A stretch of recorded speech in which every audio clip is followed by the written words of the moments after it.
नमस्कार प्यारे विद्यार्थियों। विक्रम सर्व शिक्षा समिति द्वारा आयोजित इस टेस्ट सीरीज में एक बार आपका स्वागत है। आपको पता है एमपीपीएससी प्रीलिम्स के लिए टेस्ट सीरीज विक्रम सर्व शिक्षा समिति यूएस एजुकेशन और आरंभ सिविल सर्विसेज के जॉइंट वेंचर से चलाई जा रही है। आप सभी इस बारे में जानते हो कि ये लगभग मध्य प्रदेश के 15 जिलों में आयोजित की जा रही एक सफलतम परीक्षा है और आप सभी का योगदान इसमें बहुत अच्छा रहा है।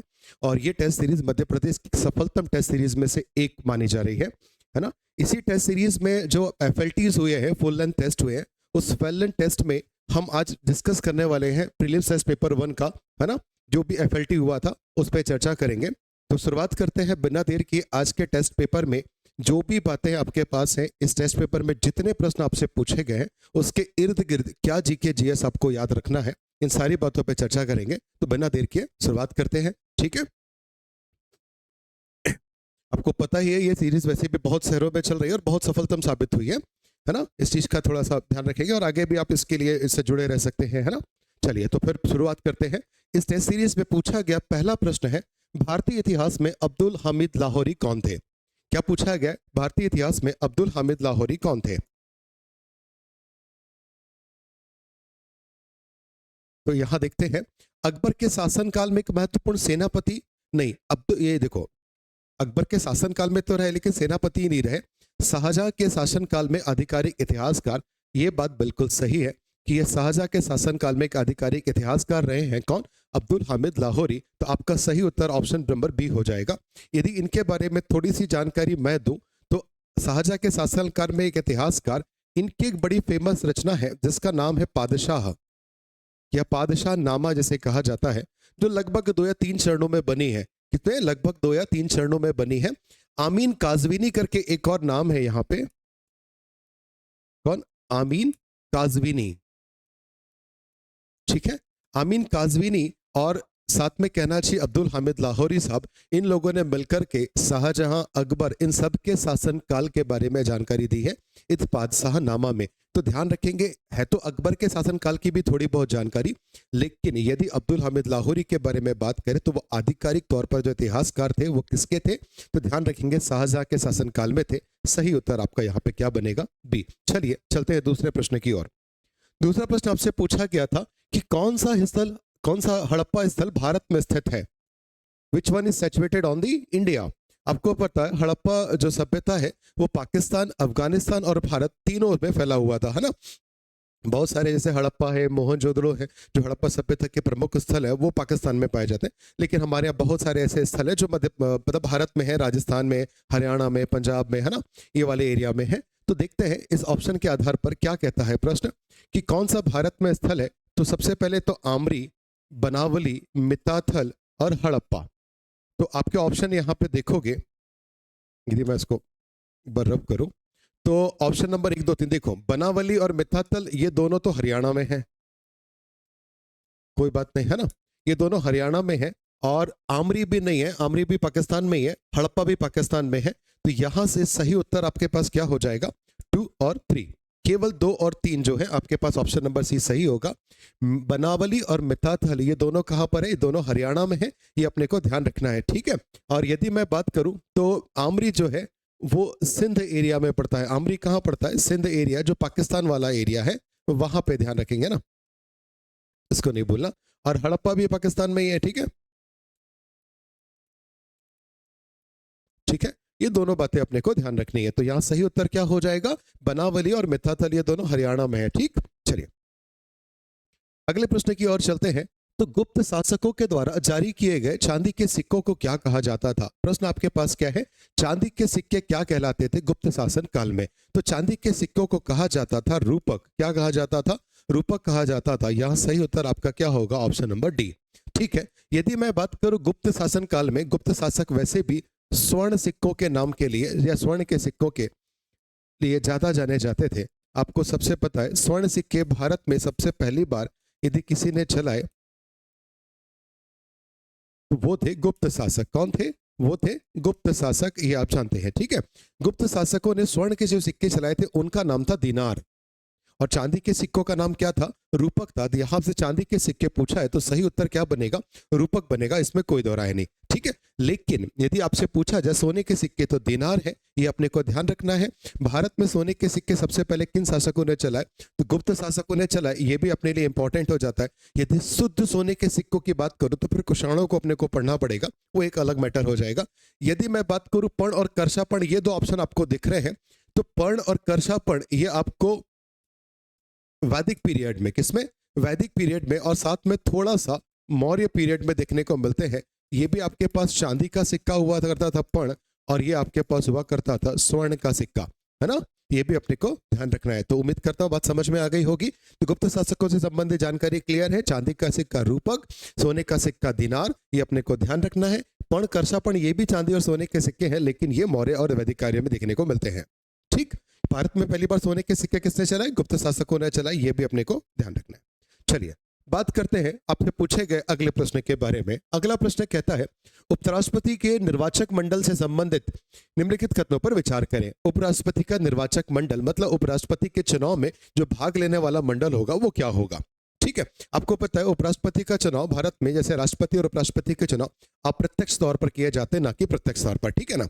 ये इनडायरेक्टली होते हैं। तो इनडायरेक्टली क्या क्या होता है इसमें, संसद, संसद मतलब लोकसभा और राज्यसभा कि निर्वाचित और मनोनीत दोनों सदस्य सम्मिलित होते हैं। बिल्कुल ये बात सत्य बैठती है कि संसद के निर्वाचित और मनोनीत दोनों सदस्य इसमें शामिल होते हैं उपराष्ट्रपति के चुनाव में। ये बात बिल्कुल सही है।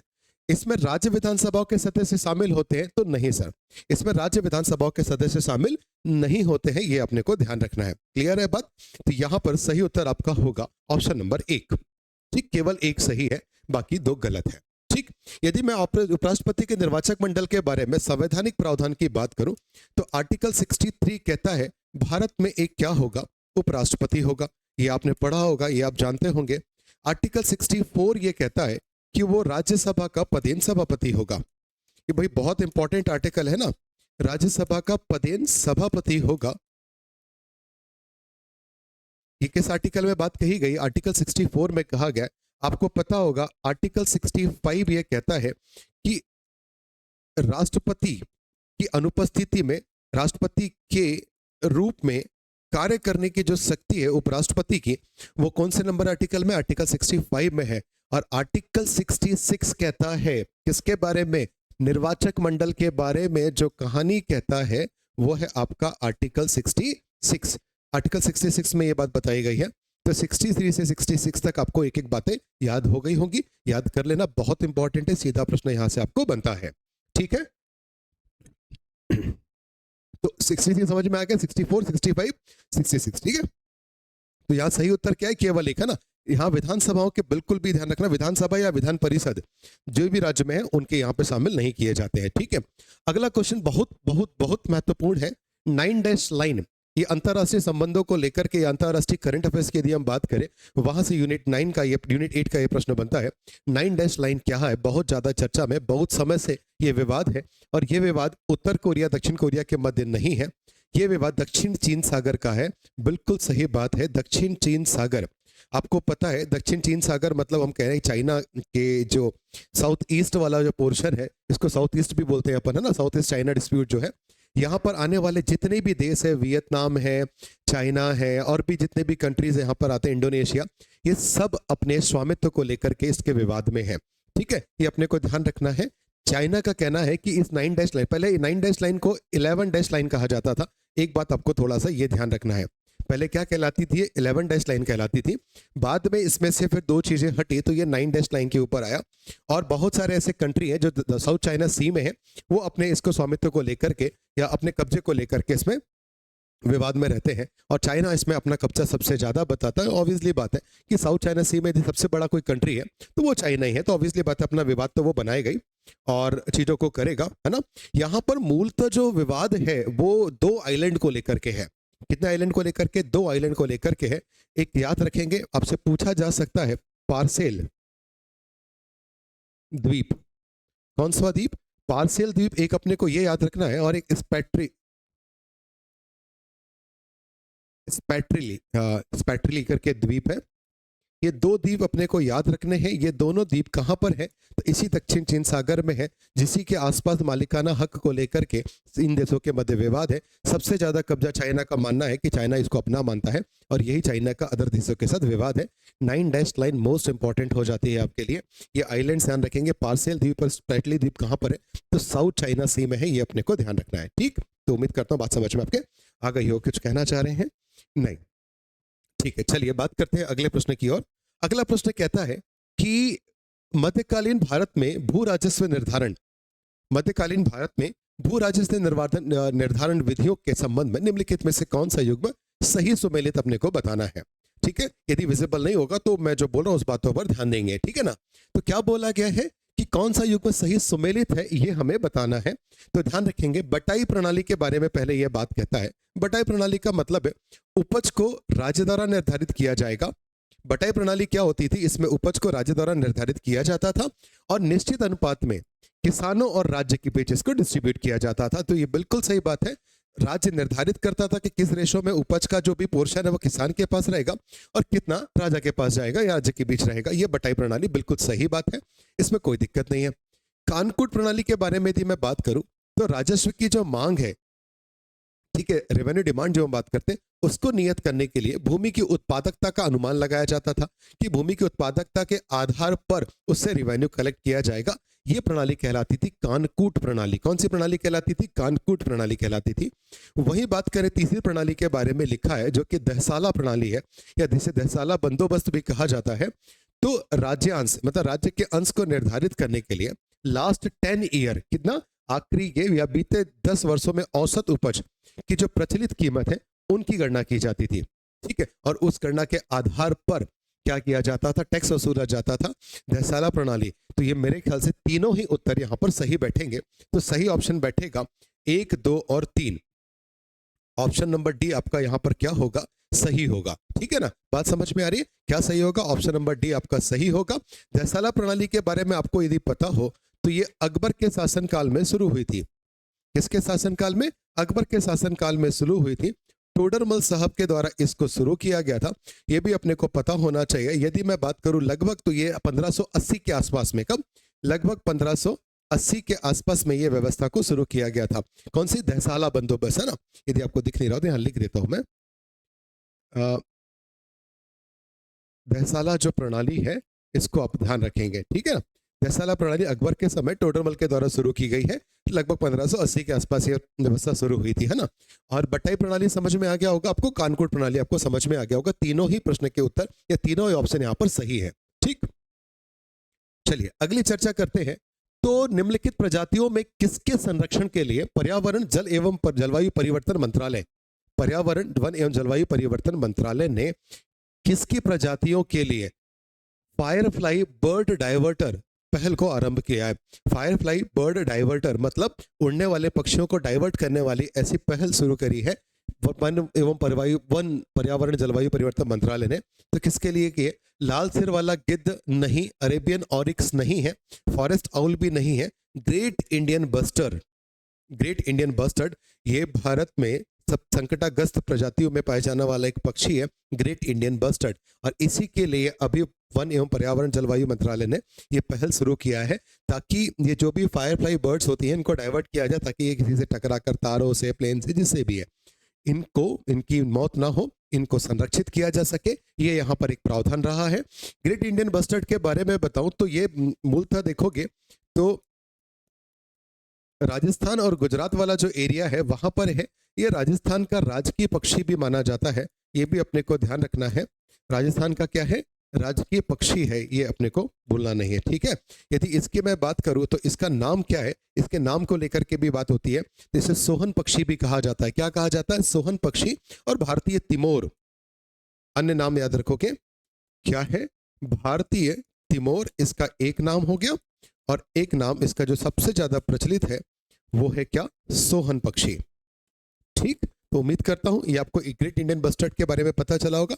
ये जो शुष्क वाला एरिया है हमारा, थोड़ा सा राजस्थान, गुजरात, और जो ऊपर की हम बात करें, खास करके हमारा जो लद्दाख वद्दाख वाला पोर्शन है, यहाँ पर भी ये पाया जाता है। ठीक है ना? तो याद रखेंगे सोहन पक्षी, या जिसे भारत तिमोर या ग्रेट इंडियन बस्टर्ड कहा जाता है।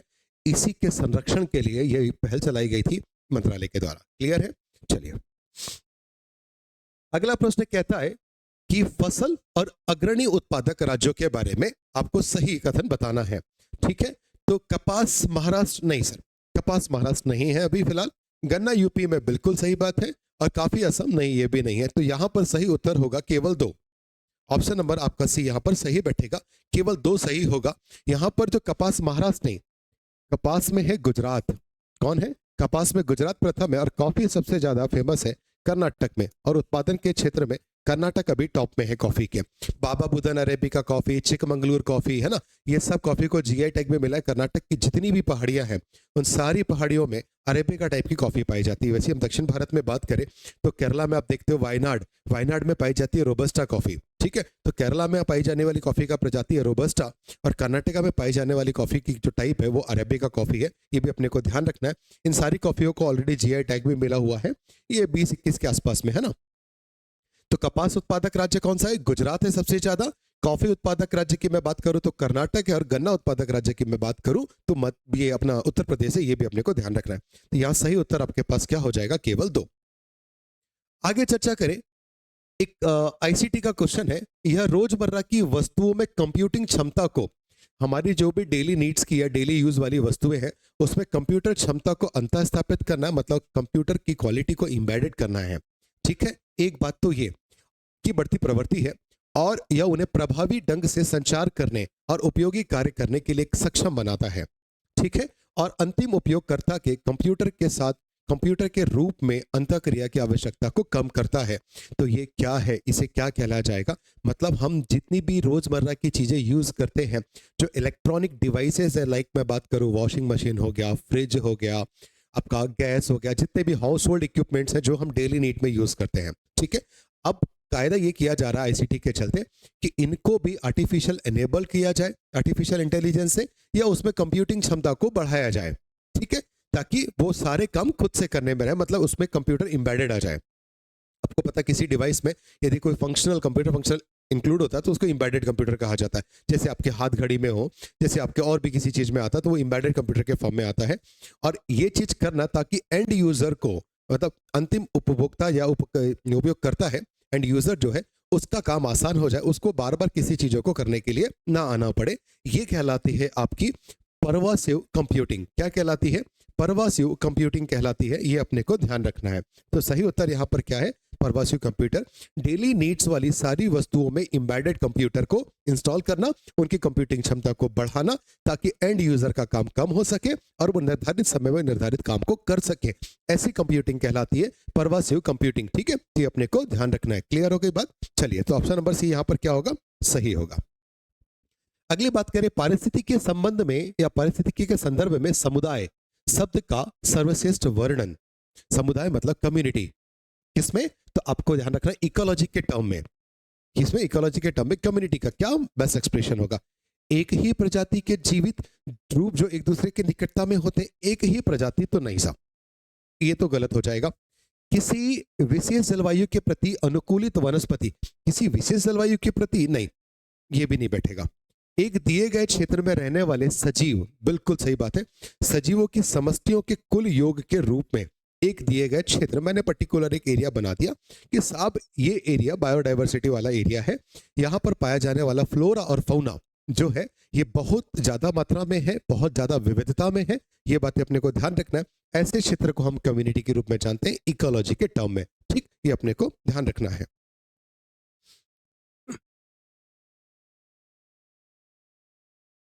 ठीक है ना, तो ये भूलना नहीं है। तो इकोलॉजी के टर्म में यहाँ सही उत्तर क्या हो जाएगा? एक दिए गए क्षेत्र में रहने वाले सजीवों की समावस्ती का कुल योग। एक पर्टिकुलर क्षेत्र में जितने भी number types of flora and fauna, flora मतलब वहां पाई जाने वाली वनस्पति को कहा जाता है, और फाउना की बात कहूं तो वहां पाए जाने वाले सारे जीव जंतुओं को एक वर्ड के रूप में फाउना कहा जाता है।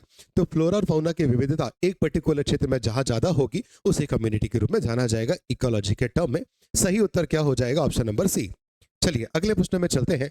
आपसे पूछा गया है बाल्टिक सागर को कौन स्पर्श करता है? कौन कौन से देश है जो बाल्टिक सागर को स्पर्श करते हैं?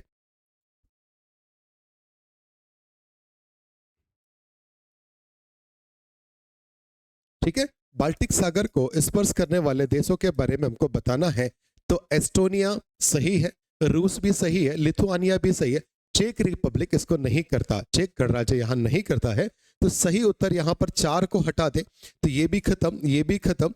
ऑप्शन नंबर सी आपका सही बैठेगा, केवल 1, 2 और 3 यहाँ पर सही बैठेंगे। यदि मैं बात करूं बाल्टिक सागर से लगने वाले देशों के बारे में तो और भी देश ऐसे लगभग 8-9 देश ऐसे हैं जो इससे सीधे सीधे सीमा साझा करते हैं। यदि मैं बात करूं तो रूस तो आगे आपके पास में कोई दिक्कत नहीं है ना, एक तो आपके पास में क्या हो गया, रूस हो गया। इसके अलावा ये 3 आसपास के कंट्री आपने नाम सुना होगा, एक साथ ही पढ़ते हैं, Estonia, Lithuania, Latvia, Estonia, Lithuania, Latvia, ये अपने को ध्यान रखना है। इसके अलावा मैं बात करूं तो स्कैवेंडियन कंट्री जो है, डेनमार्क, ये भी टच करता है, फिनलैंड, ये भी टच करता है, डेनमार्क, फिनलैंड और स्विट्जरलैंड ना, ये भी टच करता है। इसके अलावा मैं बात करूं तो जो यूरोपियन कंट्री है, पोलैंड, पोलैंड के साथ साथ जर्मनी, ठीक है, ये वो कंट्री है जो बाल्टिक सागर से सीमा साझा करते हैं, ठीक है ना, ये अपने को ध्यान रखना है। तो डेनमार्क,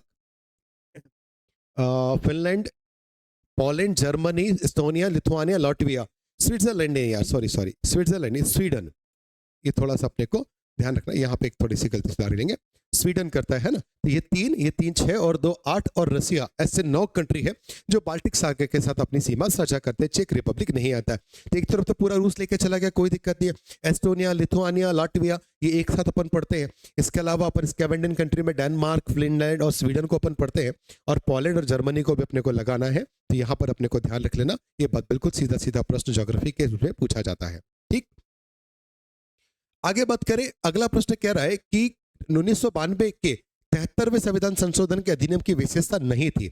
1992 में जो 73वां संविधान संशोधन हुआ उसकी क्या विशेषता नहीं थी? तो पहला है, इस अधिनियम में भारतीय संविधान में, इंडियन कॉन्स्टिट्यूशन में 11th शेड्यूल को जोड़ा गया, 11वीं अनुसूची को जोड़ा गया, बिल्कुल सही बात है, और एक भाग नया पार्ट 9 भी जोड़ा गया, तो ये भी सही बात है। भाग 9 11वीं अनुसूची अपन पढ़ते ही है 73वें संविधान संशोधन में, है ना। अच्छा, इसके अधिनियम में या इस अधिनियम ने संविधान के अनुच्छेद 40 जो पंचायती राज व्यवस्था की बात करता है को व्यवहारिक रूप दिया, ये बात भी बिल्कुल सत्य है ना। इसके अलावा बात करें, यह सहभागी लोकतंत्र के प्रतिनिधि लोकतंत्र में परिवर्तित करता है। सहभागी को किसमें? प्रतिनिधि में। नहीं नहीं, सहभागी को प्रतिनिधि में नहीं साहब, ये प्रतिनिधि को सहभागी लोकतंत्र में प्रतिनिधि में परिवर्तित करता है, ठीक है, प्रतिनिधि को सहभागी में परिवर्तित करता है। यहां पर ये उल्टा लिखा है, इसलिए ऑप्शन नंबर सी आपका गलत हो जाएगा। तो कौन सी विशेषता नहीं है? तो सी विशेषता नहीं है। ऑप्शन नंबर डी में चर्चा करते हैं। इस अधिनियम के अधिनियमित होने के पश्चात पंचायतों का गठन राज्य सरकार की इच्छा पर नहीं है। पंचायतों का गठन किसकी इच्छा पर नहीं है? राज्य की इच्छा पर नहीं है। यह बात भी सही बैठती है। तो ऑप्शन नंबर सी ही जो है बस वो गलत बैठेगा, बाकी तो सब कुछ सही है। ठीक, तो समझ में आ गई बात। आगे बढ़ते हैं अगले प्रश्न की ओर। 2011 की जनगणना के अनुसार किन राज्यों या केंद्र शासित प्रदेशों की साक्षरता 90% से ज्यादा है? किन राज्यों की साक्षरता 90% से ज्यादा है एज पर द सेंसस 2011? आप सभी को पता है ये प्रश्न बहुत इंपॉर्टेंट है। पीएससी 3 से 4 प्रश्न सिर्फ सेंसस को लेकर के पूछती है। यहाँ थोड़ी सी बात आपको ध्यान रखना है, 2011 की जनगणना के अलावा 2001 की जनगणना को भी आप पढ़ करके जाना, क्योंकि 2001 की जनगणना से ऑलरेडी पीएससी ने भी कुछ पेपर में प्रश्न पूछे हैं। क्योंकि देखो 2021 की जनगणना जो होनी थी वो तो हो नहीं पाई, है ना। तो अब अपने को पढ़ना है कि 2011 की जनगणना को अपने को आगे पढ़ना है 31 तक, है ना। ये थोड़ा सा अपने को ध्यान रखना है। क्लियर है बात? क्या कहना चाह रहे? तो चलिए, तो 2011 की जनगणना के आधार पर यदि हम बात करें कि 90% से अधिक, तो केरल तो सबसे ज्यादा है, लगभग 91% के आसपास केरल में है। मिजोरम भी लगभग 90% के आसपास है, ये भी 91 पॉइंट समथिंग कुछ के आसपास है। लेकिन चंडीगढ़ के बारे में यदि मैं बात करूं तो चंडीगढ़ के आसपास 90 से नहीं, ये लगभग 86% के आसपास यहाँ का जो है कहना चाहिए लिटरेसी रेट है, साक्षरता दर है। तो ऑप्शन नंबर 1, 2 और 3 यहाँ सही बैठेंगे। तो ऑप्शन नंबर ए जो है यहाँ पर सही बैठेगा। डी नहीं, डी नहीं है ना, ये चौथा ऑप्शन नहीं बेटा, ये भी नहीं, ये भी नहीं। ठीक है, जो चंडीगढ़ की जो साक्षरता दर है वो 86% के आसपास है। तो प्रश्न ने पूछा 90% से ऊपर की बात करें तो ये अपने को ध्यान रखना है। यदि मैं इस क्वेश्चन के आगे या अलावा मैं बात करूं टोटल भारत की साक्षरता दर के बारे में, तो भारत की साक्षरता दर, बड़े आंकड़े इसमें विवादित थे। कहीं आपको 73% के लगभग देखने को मिलेगी, कहीं आपको 74.04% के आसपास देखने को मिलती है। ठीक है, तो ये अपने को ध्यान रखना है। 73% भी आ जाता है तो भी ठीक है, और 74.04% आता है, ये दोनों ही आंकड़े देखने को मिलते हैं। अंतिम आंकड़ा 74.04% के आसपास है, ये अपने को ध्यान रखना है, ये भूलना नहीं है। यदि तो ये थोड़ा सा अपने को पता होना चाहिए। ठीक है, लगभग 65% के आसपास महिला साक्षरता दर है, और लगभग 80-81% के आसपास देखोगे तो 81 या 82, हाँ 82.14% जो है वो पुरुष साक्षरता दर भारत में है, और महिला साक्षरता दर 65% के आसपास है। ये भी अपने को ध्यान रखना है, बिल्कुल नहीं भूलना है। 73% ऑप्शन आता है तो 73% के साथ जाना है, नहीं तो 74.04% के साथ अपने को जाना है भारत की साक्षरता दर में, यदि पूछा जाता है तो। ठीक, और यहाँ पर ध्यान रखना कि केरल की सबसे ज्यादा है, मिजोरम है, लक्षद्वीप, ये सब 90 से ऊपर है, लेकिन यहाँ पर जो चंडीगढ़ है वो 86% के आसपास रखता है, इसीलिए यहाँ पर ये ऑप्शन गलत हो जाएगा। ठीक, आगे बात करें हरित रणनीति साझेदारी, green strategy partnership has been discussion recently for which country, India के साथ बायलैटरल टॉक। तो ध्यान रखना है, हरित रणनीति को लेकर के भारत ने डेनमार्क के साथ अभी बायलैटरल टॉक किया है। ठीक है, किसके साथ? डेनमार्क के साथ किया है, ये अपने को ध्यान रखना है। सही उत्तर क्या हो जाएगा? Denmark, option number A. ठीक, हरित रणनीति को लेकर के साझेदारी, कुछ ज्यादा इंपॉर्टेंट इसमें ऐसा है नहीं। बात करें व्यक्तिगत डेटा संरक्षण, पीडीपी, ठीक है, पब्लिक डेटा पर इसको प्रोटेक्शन बात कर सकते हैं, बिल जो है 2019 किस समिति की सिफारिश पर तैयार किया गया था? आपको पता, आपके व्यक्तिगत डेटा के संरक्षण की बात करता है ये बिल। 2019 में जो विधेयक आया था, जो बिल आया था, वो किस समिति की सिफारिश था? तो ऑप्शन नंबर सी जो है यहाँ पर दिख रहा है, बी.एन. कृष्णन समिति की सिफारिश पर। किस समिति की सिफारिश पर? बी.एन. कृष्णन समिति की सिफारिश पर यह बिल लाया गया था। ध्यान रखेंगे, भूलना नहीं है, व्यक्तिगत डेटा संरक्षण से संबंधित ये बिल है भाई, है ना? क्लियर? ये छोड़ना नहीं। और अभी ये बिल 2023 में भी रखा गया था। ठीक है, 2023 में भी ये बोला गया है, इसमें 2023 में ये संसद में फिर से रखा गया है, और इसमें ये बोला गया है कि जैसे आपने देखा कि जितनी भी सोशल मीडिया प्लेटफॉर्म है, फेसबुक है, व्हाट्सएप है, ट्विटर है, जितने भी हैं, ये सब में हमको अपनी आईडी बनानी पड़ती है, और सबके पास व्यक्तिगत डेटा होता है। यदि व्यक्तिगत डेटा लीक हुआ या व्यक्तिगत डेटा का दुरुपयोग हुआ, 2023 में इसके नए नॉर्म्स आए हैं, बहुत अपडेटेड होके, तो ध्यान रखना 5 करोड़ से लेकर के 50 करोड़ तक का, हाँ, इसमें जुर्माने क्या, 50 करोड़ नहीं, 5,000 करोड़ तक का जुर्माने का प्रावधान है। ठीक है, ये भी अपने को ध्यान रखना है, लंबा खेल है इसमें। ठीक, ध्यान रखना। ठीक है, तो ये ध्यान रखना, बी.एन. कृष्णन समिति की सिफारिश पर यह बिल पेश किया गया था। ठीक, बात करें ब्लू कॉलर शीर्षक कार्य और तो रोजगार और कार्य की प्रकृति को लेकर के, तो ब्लू कॉलर किससे संबंधित है, गोल्ड कॉलर किससे संबंधित है, और रेड कॉलर किससे संबंधित है? तो जितने भी हमारे स्किल्ड लेबर होते हैं, स्किल्ड लेबर जो होते हैं, जो वो क्या कहलाते हैं? ब्लू कॉलर वर्कर कहलाते हैं। ये बिल्कुल सही है। गोल्ड कॉलर की मैं बात करूं तो अत्यधिक कुशल श्रमिक जो होते हैं, एक्स्ट्रा ऑर्डिनरी या एक्स्ट्रा स्किल्ड जो श्रमिक होते हैं, जो मशीनरीज की यूज सबसे ज्यादा करते हैं, वो गोल्ड कॉलर श्रमिक कहलाते हैं। रेड कॉलर जो होते हैं वो सरकारी कर्मचारियों को बोला जाता है। तो यहाँ पर तीनों ही ऑप्शन आपके पास सही है। उत्तर होगा option number D. Option number D, एक और डी और तीन, तीनों सही है। ऐसा ही आपने एक और सुना होगा, ऑरेंज। ऑरेंज कॉलर जो होते हैं वो आपने देखा होगा, जो जेल में काम करने वाले श्रमिक होते हैं। कौन से श्रमिक? जेल में काम करने वाले जो श्रमिक होते हैं उन्हें ऑरेंज कहा जाता है। आपने हॉलीवुड पिक्चर्स में देखा होगा, जो जेल में लेबर्स होते हैं वो ऑरेंज कलर की ड्रेस पहन के काम करते हैं। ठीक है, तो उनको ऑरेंज कॉलर कहते हैं। ठीक है ना, ये अपने को ध्यान रखना। ब्लू कॉलर जो है शारीरिक काम करने वाले श्रमिकों के लिए है। गोल्ड कॉलर की मैं बात करूं तो स्किल्ड जो है, बहुत ज्यादा स्किल्ड श्रमिकों के लिए गोल्ड कॉलर है, और रेड कॉलर सरकारी कर्मचारियों के लिए। ठीक, तो ये अपने पास यही उत्तर यहाँ पे ये बैठेगा। आगे बात करूं, पीएम दक्ष योजना हाल ही में चर्चा में रही है, ये किससे संबंधित है? कौन सी योजना है? पीएम दक्ष योजना के बारे में अपने को चर्चा करनी है। ठीक है, तो बात करते हैं पीएम दक्ष योजना। स्वदेशी ड्रोन विकास से संबंधित तो नहीं है, पर्यटक को लेकर के भी नहीं है। हाशिए के वर्ग का कौशल विकास, बिल्कुल सही बात है। हाशिए के वर्ग के लोगों का कौशल विकास करने के लिए 2021 में ये योजना आई थी। कौन सी? पीएम दक्ष योजना, जो हाशिए के वर्गों के कौशल विकास, उनके स्किल डेवलपमेंट के लिए काम करने के लिए आई थी। केंद्र सरकार की ये योजना थी। अब हाशिए में कौन? हाशिए में आने वाले एसटी, एससी, और जितने भी पिछड़े वर्ग वाले लोग हैं, है ना, उनके अलावा जितने भी हमारे घुमंतु, अर्ध घुमंतु,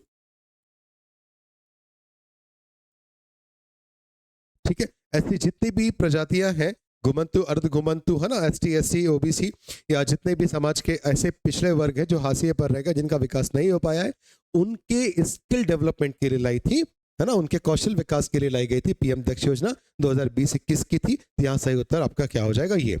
ठीक, आगे बात करें, डीप ओशन मिशन हाल ही में चर्चा में रहा है, ये किस संस्थान के द्वारा शुरू किया गया? डीप ओशन मिशन समुद्र में बहुत गहरे बिंदु तक जाकर के खोज करना, खुदाई करना, मिनरल्स और बहुत सारी चीजों के बारे में रिसर्च करने के लिए यह मिशन लाया गया था पृथ्वी विज्ञान मंत्रालय के द्वारा। किसके द्वारा लाया गया था?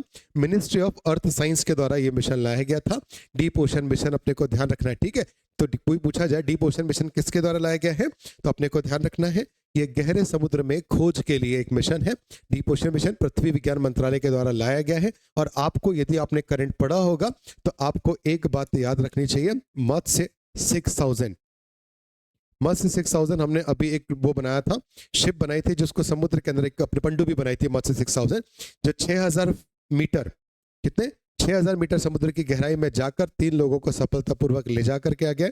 वहां पर उसने खुदाई का काम किया है। तो मिनरल्स और चीजों को लेकर के यहाँ डीप ओशन मिशन के अंतर्गत इस पहल को एक बहुत इंपॉर्टेंट तरीके से मान सकते हैं। समुद्र में मिनरल्स की खोज के लिए यह मिशन लॉन्च किया गया है, ये अपने को ध्यान रखना है। क्लियर है बात? तो पृथ्वी विज्ञान मंत्रालय का यह मिशन है। आगे बात करें, भारतीय आपदा प्राधिकरण एनएमडीए के संदर्भ में निम्नलिखित प्रश्नों पर विचार करना है। यह भारत में आपदा प्रबंधन के लिए सर्वोच्च वैधानिक निकाय है। केंद्रीय गृह मंत्री एनएमडीए का अध्यक्ष होता है। केंद्रीय गृह मंत्री नहीं, तो देखो, भारत में आपदा प्रबंधन के लिए सर्वोच्च वैधानिक निकाय है, बिल्कुल सही बात है, डिजास्टर मैनेजमेंट के लिए है। 2005 में आपदा प्रबंधन अधिनियम आया था, यह भी अपने को ध्यान रखना है। कब का है? 2005 का है ना, ये भूलना नहीं। केंद्रीय गृह मंत्री एनएमडीए के अध्यक्ष होते नहीं, तो यहां सही उत्तर तो बैठेगा केवल एक आपका सही है, ऑप्शन नंबर ए। लेकिन बात करें केंद्रीय गृह मंत्री नहीं तो फिर कौन होता है इसका सचिव, है ना, मतलब इसका अध्यक्ष कौन होता है? तो जो गृह सचिव होता है, गृह मंत्री ना होकर के जो गृह सचिव होता है, कौन? गृह सचिव, इसका पदेन अध्यक्ष होता है। ये अपने को ध्यान रखना है, ये अपने को भूलना नहीं है। गृह सचिव कौन होता है? पदेन अध्यक्ष होता है किसका? आपदा प्रबंधन संस्थान का, ठीक है ना, या प्राधिकरण का, ठीक, ये भूलना नहीं। 2005 का ये अधिनियम था, ये भी अपने को ध्यान रखना है, ठीक। चलिए अगले प्रश्न के चले। अच्छा, 5 का अधिनियम यदि मैं बात करूं तो इसको लागू किया कब किया गया? 2006 से ये प्रवर्तन में आया है, ये भी अपने को ध्यान रखना है, ठीक है। प्रवर्तन में कब से आया? 2006 में, 2005 का अधिनियम था। आगे बात करें, राष्ट्रीय अनुसूचित जनजाति आयोग एनसीएसटी के संबंध में कथनों पर विचार करें। आपका 10th यूनिट जो है उसमें आता है ये टॉपिक। ये इसकी स्थापना 91वें संविधान संशोधन 2003, नहीं सर 91वां नहीं, 89वां संविधान संशोधन था ये, ठीक है। तो पहला कथन तो गलत हो गया यहीं पे। इसकी स्थापना भारतीय संविधान के अनुच्छेद 338A के तहत सम्मिलित करके गई है, बिल्कुल सही बात है। और जनजातीय मामलों का मंत्री, क्या पूछा है?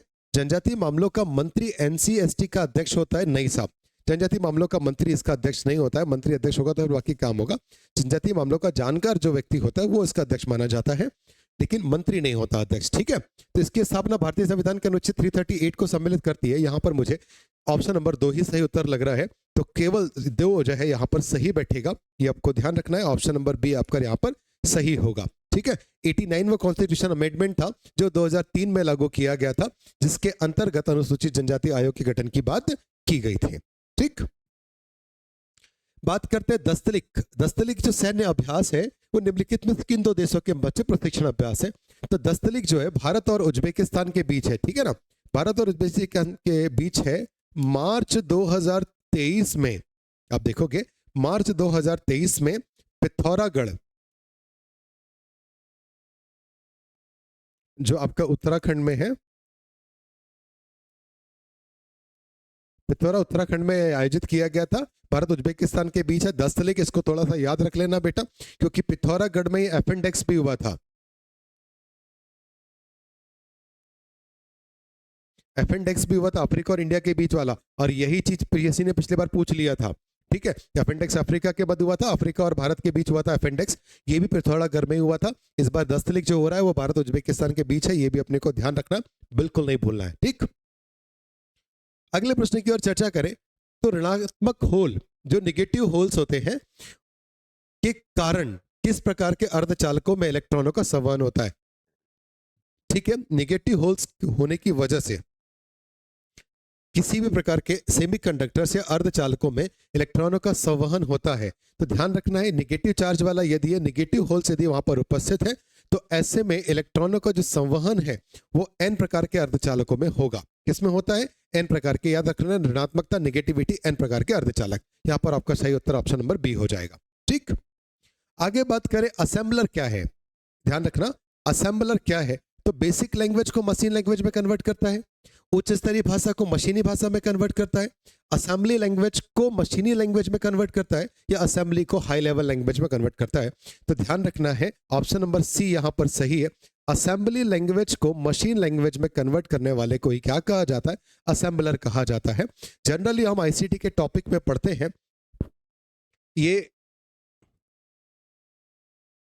लैंग्वेज ट्रांसलेटर सॉफ्टवेयर है। लैंग्वेज ट्रांसलेटर सॉफ्टवेयर मूलतः तीन तरीके के होते हैं हमारे पास। एक हमारे पास क्या हो गया? असेंबलर, कंपाइलर और इंटरप्रेटर। ये तीन तरीके के लैंग्वेज ट्रांसलेशन वाले सॉफ्टवेयर होते हैं।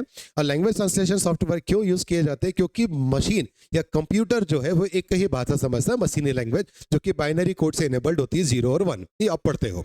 अब लेकिन जो मनुष्य के द्वारा, ह्यूमन के द्वारा जो डेटा इंटर किया जाता है वो मशीन लैंग्वेज में नहीं किया जा सकता है। तो मशीन तो लेकिन मशीन लैंग्वेज में समझेगी, कंप्यूटर है ना। तो इस ह्यूमन लैंग्वेज को मशीन लैंग्वेज में कन्वर्ट करने के लिए इन ट्रांसलेटर्स का यूज किया जाता है। तो ध्यान रखना है, यहां पर मैंने बात किया एक ऐसी लैंग्वेज जिसको आपने असेंबल किया, तो वो लैंग्वेज असेंबली लैंग्वेज हो जाएगी। असेंबली लैंग्वेज को फिर मशीन लैंग्वेज में कन्वर्ट करना पड़ेगा ताकि सिस्टम उसको समझ सके, तो उसके लिए असेंबलर यूज किया जाएगा। तो वैसे ये बात करें कि ऐसे बहुत सारे लैंग्वेज सॉफ्टवेयर बने हैं, जैसे सी, सी प्लस प्लस, जावा, डॉट नेट, पाइथन, ये सब के सब लैंग्वेज ट्रांसलेटर है कि नहीं? ये लैंग्वेज बनाने वाले सॉफ्टवेयर है, ये लैंग्वेज सॉफ्टवेयर है, प्रोग्राम बनाने के लिए प्रोग्रामिंग लैंग्वेज है। तो ये जो लैंग्वेज होती है ना, ये हाई लेवल लैंग्वेज होती है। अब हाई लेवल लैंग्वेज जो प्रोग्रामिंग लैंग्वेज है, उन हाई लेवल लैंग्वेज को लो लेवल मतलब मशीनी लैंग्वेज को लो लेवल कहा जाता है। तो हाई लेवल लैंग्वेज को यदि मशीनी भाषा या लो लेवल लैंग्वेज में कन्वर्ट करना है तो यहां पर काम आता है कंपाइलर, और यही काम इंटरप्रेटर का भी होता है। इंटरप्रेटर थोड़ा सा एडवांस रूप में काम करता है। तो ध्यान रखना है, लैंग्वेज ट्रांसलेटर में सबसे पहले असेंबलर का काम है असेंबली भाषा को मशीन भाषा में बदलना। कोई भी ट्रांसलेटर का काम होगा किसी भी लैंग्वेज को मशीन भाषा में कन्वर्ट करना, क्योंकि सिस्टम समझता है मशीनी भाषा को। इतना बात आप जान गए। असेंबलर का काम समझ में हो गया, असेंबली लैंग्वेज को मशीन लैंग्वेज में कन्वर्ट कर दिया। अब मशीन लैंग्वेज जो है वो एक लो लेवल लैंग्वेज है। अब बहुत सारे ऐसे प्रोग्राम बनाने के लिए लैंग्वेज सॉफ्टवेयर आ गए, सी, सी प्लस प्लस, जावा, डॉट नेट, पाइथन, सब आपने नाम सुना होगा जावा वगैरह के बारे में। तो ये क्या करते हैं, ये एक सुलभ तरीके से प्रोग्रामों को बनाते हैं।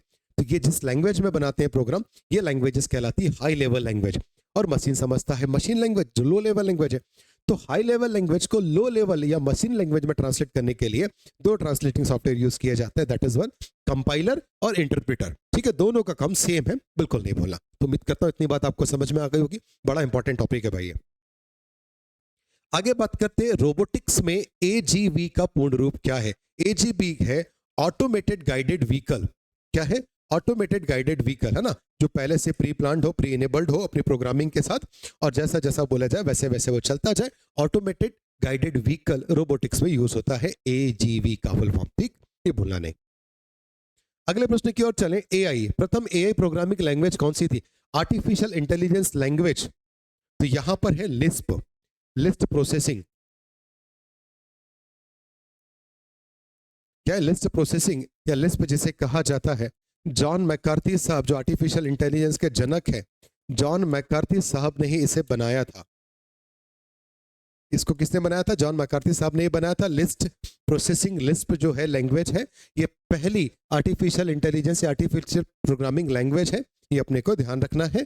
ठीक है, वही बात करें मशीन लैंग्वेज, तो ये एक अलग पार्ट है, ये अभी एडवांस तरीके से यूज होती है ना, ये अपने को ध्यान रखना है। क्लियर हो गई बात? तो भूलना नहीं है ये।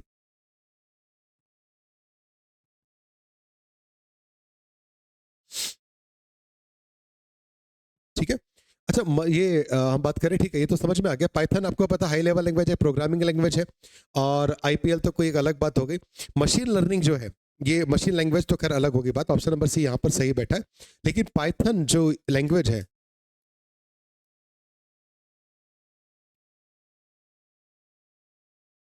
मशीन लर्निंग में जो लैंग्वेज यूज की जाती है, ये भी प्रश्न बनता है। तो ध्यान रखना, मशीन लर्निंग के लिए जो लैंग्वेज यूज होती है वो पाइथन है।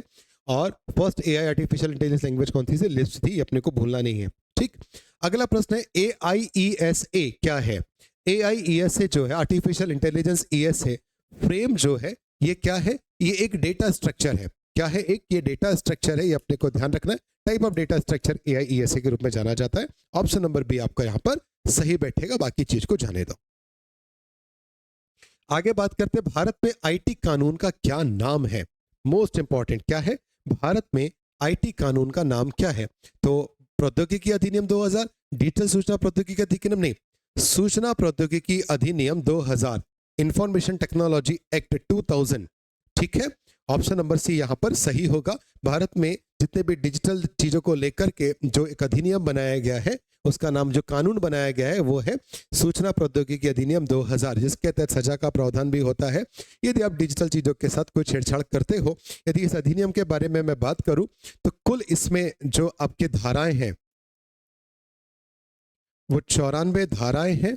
यदि मैं बात करूं इस अधिनियम में अध्याय के बारे में तो 13 अध्याय है। यदि इस अधिनियम की मैं अनुसूची के बारे में बात करूं तो अनुसूची आपकी 4 है। 94 धाराएं हैं, 13 अध्याय, 4 अनुसूची हैं। और इन 94 धाराओं में बहुत सारी धारा इंपॉर्टेंट आपके लिए हो जाती है। इसमें सबसे ज्यादा इंपॉर्टेंट है धारा 66। धारा 66 में भी 66A आपके लिए बहुत इंपॉर्टेंट होती है। जो भी कोई आप आपत्तिजनक लेख या कोई ऐसी चीज इंटरनेट पे अपलोड करते हो तो ध्यान रखना, तो आपको धारा 66A के तहत सजा का प्रावधान होता है। ये 66A के अलावा एक और धारा जो है 66F, बहुत इंपॉर्टेंट है, जो साइबर आतंकवाद को लेकर के है। किसको लेकर के है, साइबर आतंकवाद से निपटने के लिए है।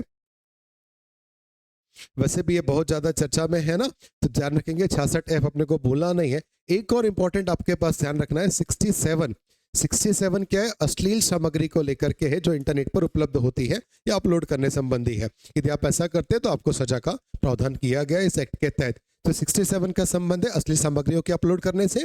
66 जो है बहुत सारी चीजों को लेकर के, उसमें ए आपके लिए जो ज्यादा इंपॉर्टेंट है वो आपत्तिजनक लेखों को लेकर के है। और 66F जो है साइबर आतंकवाद को लेकर के है, ये अपने को ध्यान रखना है, भूलना नहीं है। यदि मैं बात करूं आईटी एक्ट के इम्प्लांट को लेकर के तो ध्यान रखना, डेट याद रखेंगे। आईटी एक्ट 2000 जो है 17 अक्टूबर, कब, 17 अक्टूबर 2000 को यह एक्ट लागू किया गया था, यह अपने को भूलना नहीं है। ठीक, चलिए, तो उम्मीद करता हूं बात आपके समझ में आ गई होगी। ठीक, अगला प्रश्न आपके पास है यहां पर, बैड रैबिट क्या है। No, what is a bad rabbit. Bad rabbit एक रैंसमवेयर है, एक वायरस है, एक रैंसमवेयर वायरस के रूप में जाना जाता है बैड रैबिट को। ये बैड रैबिट आपके सिस्टम पे इनपुट कैसे करेगा, तो जितनी भी आप अनऑथराइज्ड जो भी वेबसाइट है, यदि आप उनको सर्च करते हो, असुरक्षित वेबसाइटों को सर्च करते हो, तो रैंसमवेयर वायरस के आपके सिस्टम में आने के चांसेस बहुत ज्यादा बढ़ जाते हैं। ये अपने को ध्यान रखना है, भूलना नहीं है ना। तो रैंसमवेयर सॉफ्टवेयर ये है बैड रैबिट, ठीक है, वायरस है। आगे बात करें, भारत नेट प्रोजेक्ट के तीसरे चरण की समय अवधि क्या है। भारत नेट प्रोजेक्ट के तीसरे चरण की समय अवधि है 2019 से लेकर के 2030। ये भूलना नहीं है, 4 साल के लिए आया भारत नेट प्रोजेक्ट। ये भारत नेट प्रोजेक्ट, इसकी समय अवधि क्या है, 2019 से लेकर के 2023 तक, ये अपने को याद रखना है।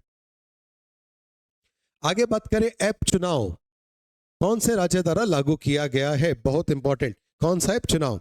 तो ये ध्यान रखना है, ये चुनाव ऐप जो है हमारा जो भारतीय निर्वाचन आयोग है, भारतीय निर्वाचन आयोग के द्वारा बहुत सारे काम चुनाव के लेकर के किए जाते हैं। अभी हाल ही में हमारे मध्य प्रदेश में चुनाव हुए हैं। मध्य प्रदेश के चुनाव के लिए इसे लॉन्च किया गया था राज्य के द्वारा। कौन सा चुनाव ऐप, ठीक है। आपको पता है मध्य प्रदेश को लेकर के बहुत सारी बातें चर्चा में है। मध्य प्रदेश के नए जो सीएम बन गए हैं, आप सभी को पता है इनका नाम क्या है, तो आपको पता है मोहन साहब है ना। ये अपने को ध्यान रखना है, ये भूलना नहीं है, ठीक है। तो ये एक तो ये हो गया, मोहन यादव है ना, भूलना नहीं, ठीक है। मामा जी का समय गया बेटा। यदि आपसे पीएससी के यहाँ पे पूछा जाए तो ये 16वीं विधानसभा के चुनाव थे, ये भी अपने को ध्यान रखना है। कौन सी? 16वीं विधानसभा के चुनाव थे मध्य प्रदेश के। यदि मैं निर्वाचन आयोग के बारे में मैं बात करूं तो निर्वाचन आयोग के द्वारा और भी ऐप लाए गए थे। जैसे आप जानते हो सी विजिल ऐप के बारे में। सी विजिल ऐप क्या कहता है? सी विजिल ऐप कहता है कि यदि आप आचार संहिता के दौरान अपने आसपास के क्षेत्र में चुनाव को लेकर के कोई भी ऐसी गतिविधि देखते हो, जैसे पैसे बांटना, नशीले पदार्थों का वितरण करना, वोटर्स को लुभाना, या कोई भी ऐसे कार्यक्रम आचार संहिता के दौरान किए जाते हैं, आप उसका फोटो या वीडियो बना करके सी विजिल ऐप पर अपलोड कर दिए जाए। 100 मिनट के अंदर, ये प्रावधान है, 100 मिनट के अंदर उस पर कार्रवाई की जाएगी और शिकायतकर्ता की जो भी जानकारी है वो गोपनीय रखी जाएगी। ठीक है, ये सी विजिल ऐप है। ऐसा ही एक पोस्टल बैलेट करके ऐप इस बार लॉन्च किया गया था। पोस्टल बैलेट, पोस्टल बैलेट क्या था? 80 वर्ष या उससे अधिक आयु के, 80 वर्ष या अधिक आयु के जो मतदाता है या ऐसे हैंडिकैप्ड मतदाता है जो कि इलेक्शन या पोलिंग बूथ पर नहीं आ सकते, उनको उनके घर में ही वोटिंग करने की सुविधा दी गई थी पोस्टल बैलेट के आधार पर। ऐसा ही एक और मैं बात करूं तो एक और ऐप याद रखना है, सक्षम ऐप। सक्षम ऐप क्या है? दिव्यांग जनों के लिए है। किसके लिए है? दिव्यांग जनों के लिए है, ये भूलना नहीं है, दिव्यांग जनों के वोटिंग के लिए है। ठीक है, तो सक्षम ऐप, पोस्टल बैलेट और सी विजिल ऐप आपको समझ में आ गया होगा। चुनाव ऐप भी मध्य प्रदेश सरकार के द्वारा ही लाया गया था। ठीक, बाकी ये इलेक्शन कमीशन ऑफ इंडिया के द्वारा लाए गए ऐप है। 16वीं विधानसभा के चुनाव मध्य प्रदेश में हुए हैं। मोहन यादव साहब नए मुख्यमंत्री हैं। देवड़ा और शुक्ला जी है डिप्टी सीएम है। बहुत सारी जानकारी आपको इंटरनेट में ऑलरेडी उपलब्ध हो चुकी होगी, सबको खेद पहुंचा है, सबको पता है। आगे बात करते हैं, निम्नलिखित में से कौन से देश की सीमा फारस के खाड़ी को स्पष्ट नहीं करती है? बे ऑफ फारस। ठीक है, तो फारस की खाड़ी को कौन से देश की सीमा स्पर्श नहीं करती है? यहां पर बहरीन तो करता है फारस की खाड़ी को, मिडिल ईस्ट में। ठीक है, ईरान भी करता है, सऊदी अरब भी करता है, यमन नहीं करता। यमन नहीं करता, तो यहां ऑप्शन नंबर सी जो है वो गलत हो जाएगा। यमन नहीं करता, सऊदी अरब करता है। सऊदी अरब के अलावा यूएई भी करता है, ये भी अपने को ध्यान रखना है ना। सऊदी अरब करता है। ईरान के अलावा इराक भी करता है, ये भी अपने को ध्यान रखना है। ठीक है, तो ईरान, इराक, सऊदी अरब हो गया अपने पास में, है ना। और यमन की जगह ध्यान रखेंगे ओमान करता है। कौन करता है? ओमान, ये अपने को भूलना नहीं है। ओमान के अलावा कुवैत, तो Kuwait, Iraq, Oman, UAE, Saudi Arab, Iran और बहरीन, ये वो कंट्री है जो फारस की खाड़ी के साथ अपनी सीमा साझा करते हैं। ये अपने को ध्यान रख लेना है। यमन नहीं करता, ओमान करता है ना। अगले प्रश्न पे चले। एक्सला शापेल 1748 की जो संधि है उसके संदर्भ में निम्नलिखित कथनों में से कौन सा कथन सही है? यह प्रथम कर्नाटक युद्ध की समाप्ति को लेकर के था, बिल्कुल सही बात है। अंग्रेजों को मद्रास या चेन्नई पूर्ण प्राप्त हो गया था, बिल्कुल सही बात है। यहाँ पर दोनों ही कथन आपके क्या है? सही है, ध्यान रखेंगे। ठीक है, तो 1700 या एक्सला शापेल की संधि अपने को क्लियर होनी चाहिए। 1748 की थी, ये अंग्रेजों और फ्रांसीसियों के मध्य हुई थी, ये भी अपने को ध्यान रखना है। एक्सला शापेल की संधि जो समाप्त हुई थी वो ऑस्ट्रिया के उत्तराधिकार युद्ध से संबंधित थी, है ना। ऑस्ट्रिया के उत्तराधिकार युद्ध को लेकर के संधि समाप्त हुई थी, संधि एक्सला शापेल की, और उसी के चलते हमारे यहाँ पहला कर्नाटक युद्ध जो अंग्रेज और फ्रांसीसियों के मध्य लड़ा गया था वो भी समाप्त हो गया था और अंग्रेजों ने मद्रास पुनः प्राप्त कर लिया था। ये भी अपने को ध्यान रखना है। इतनी बातें आपके लिए सही है, ये दो कथन तो सही थे, ये और इसका संबंध आपके पास है। बात करें निम्नलिखित नेताओं में से किसने द्वितीय गोलमेज सम्मेलन में भाग नहीं लिया? भाग नहीं लिया द्वितीय गोलमेज सम्मेलन में। गांधी जी गए थे, सरोजिनी नायडू मैडम भी गई थी, पंडित मदन मोहन मालवीय साहब गए थे, राजेंद्र प्रसाद साहब नहीं गए थे। ये थोड़े से बिहार से आते थे और इनका थोड़ा सा मन नहीं था, है ना, ये थोड़े से अलग कैटेगरी में रहे हैं। तो ये तीनों गए थे, कौन नहीं गए थे? राजेंद्र प्रसाद नहीं गए थे। सही उत्तर क्या बन जाएगा? द्वितीय गोलमेज सम्मेलन में राजेंद्र प्रसाद साहब नहीं गए थे। आपको पता है 1930, 1931, 1932, ये 3 साल 3 गोलमेज सम्मेलन हुए थे, जिसमें तीनों में अंबेडकर साहब गए हैं। ये अपने को ध्यान रखना है ना, भूलना नहीं है। ठीक, दो और भी जो बातें अपने को देख लेना अब जीके के पर्पज से, ठीक है ना। चलिए बात करते हैं बुंदेला विद्रोह के नेता हृदय शाह को किस शासक द्वारा बंदी बनाया गया है? क्या है? बुंदेला विद्रोह के नेता हृदय शाह को किस शासक के द्वारा बंदी बनाया गया था? तो किस शासक के द्वारा बंदी बनाया गया था? तो बखतवली। कहां, कौन से शासक? बखतवली के शासक द्वारा इनको क्या कराया था? बंदी बनाया गया था। ये अपने को ध्यान रखना है, भूलना नहीं है। ठीक, किसके द्वारा? बखतवली के द्वारा, है ना।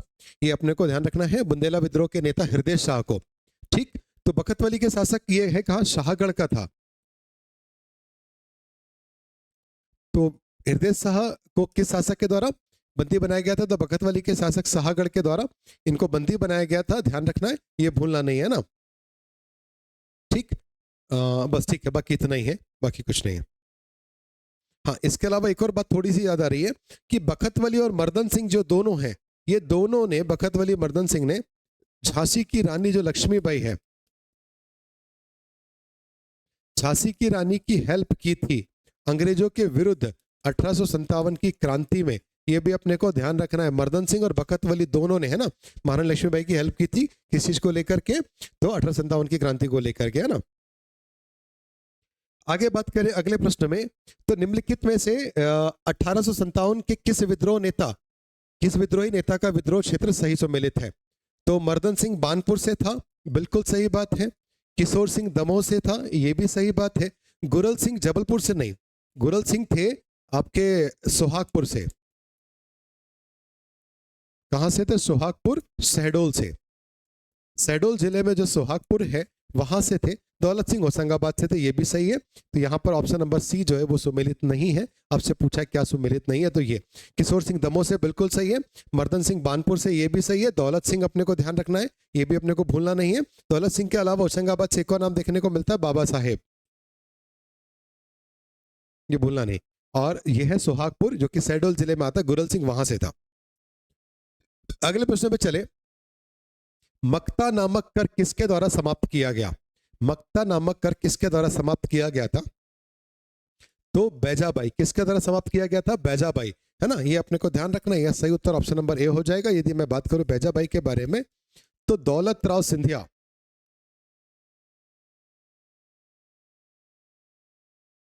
दौलत राव सिंधिया की वाइफ है, ये ना, ये भूलना नहीं। कौन है? दौलत राव सिंधिया की वाइफ बैजाबाई।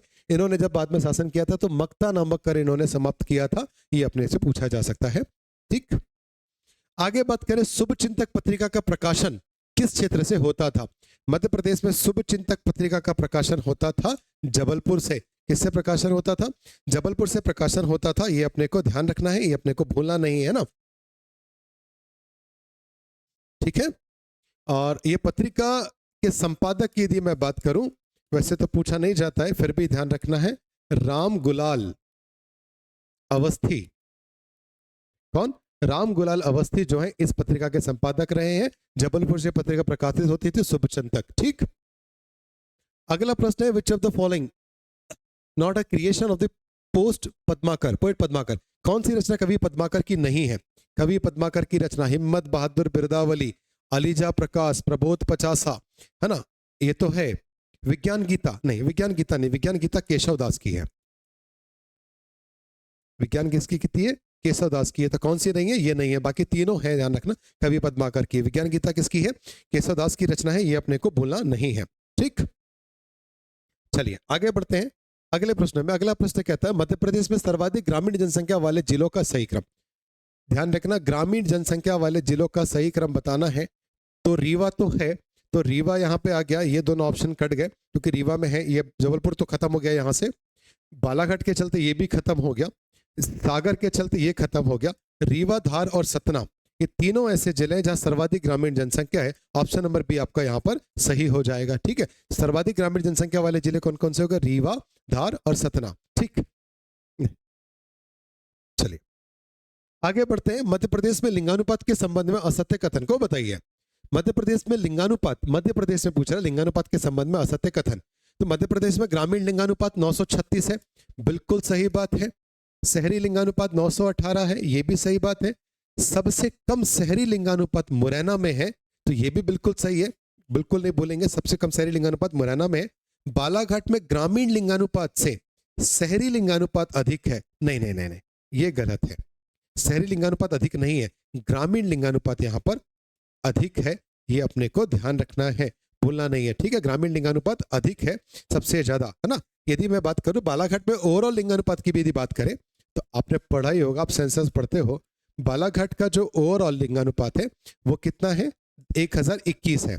यदि मैं इसमें ग्रामीण की बात करूं तो ग्रामीण है 1024, कितना है 1024। और यदि मैं शहरी की बात करूं, शहरी को लेकर के बात करूं तो ध्यान रखना है शहरी है 1000, शहरी कितना है 1000 है, ये आपको भूलना नहीं है। 1021 बालाघाट का सबसे ज्यादा लिंगानुपात है। यदि मैं बात करूं सबसे कम लिंगानुपात तो किसका है, भिंड का है। सबसे कम लिंगानुपात कितना है मध्य प्रदेश में, तो भिंड का सबसे कम है 837, ठीक है, ये भी नहीं भूलना है ना। और यदि मैं मतलब टोटल लिंगानुपात की बात करूं तो आपको पता है 943 जो है वो पूरा लिंगानुपात है, ये भी आपको भूलना नहीं है, ठीक है। ये 943 भारत का, भारत का लिंगानुपात 943 है। यदि मैं मध्य प्रदेश के लिंगानुपात के बारे में बात करूं तो 931 जो है ओवरऑल लिंगानुपात है। 931 में से 936 ग्रामीण है और शहरी कितना है 918 है।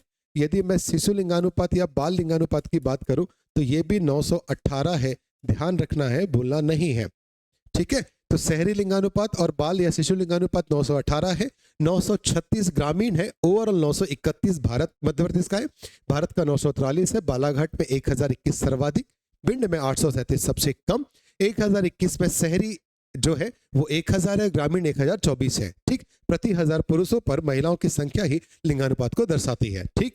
और ये ध्यान रखना ये आंकड़े 2011 की जनगणना के आधार पर है, ठीक।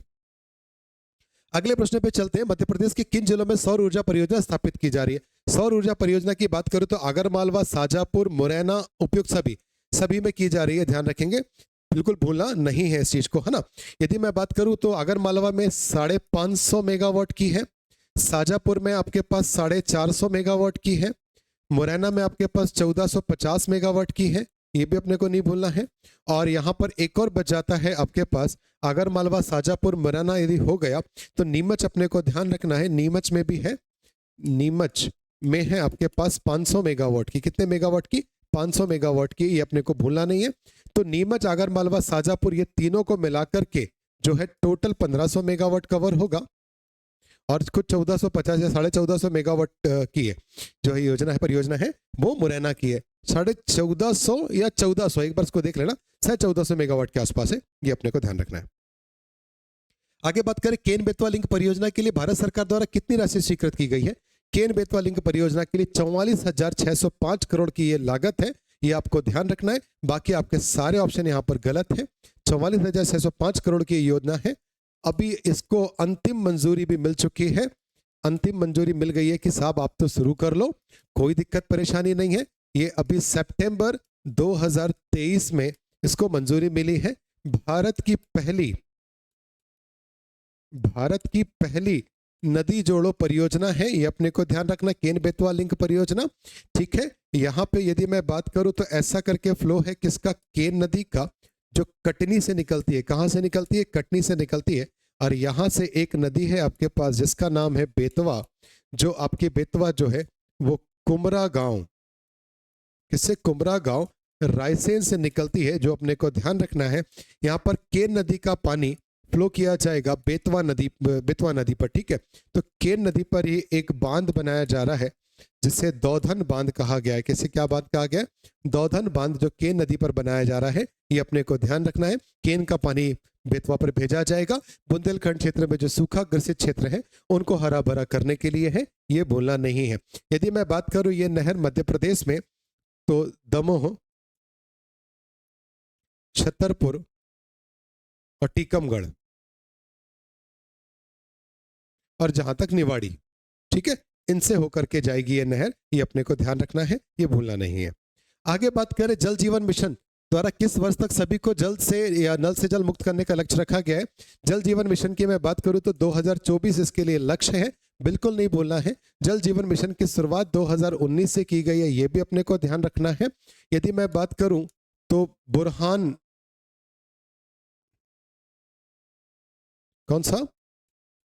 बुरहानपुर आपको पता है ये भारत का पहला जिला है जो जल शक्ति मंत्रालय के अंदर जल जीवन मिशन में पूर्णतः हर जल नल से युक्त हो जिला घोषित हो चुका है।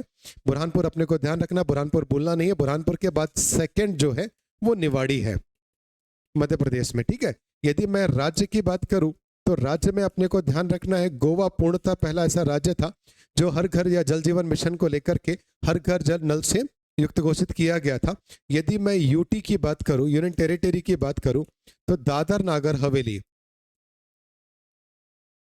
दादर नागर और दमन दीव, है ना, ये एक साथ ही हो चुके हैं, तो ये अपने को बोलना नहीं है। दमन दीव एंड दादर नागर ये जो है ये यूटी में पहले है, ये गुजरात, फर्स्ट गोवा है, सेकंड गुजरात है, ये भी अपने को ध्यान रखना है, ये भी अपने को भूलना नहीं है ना।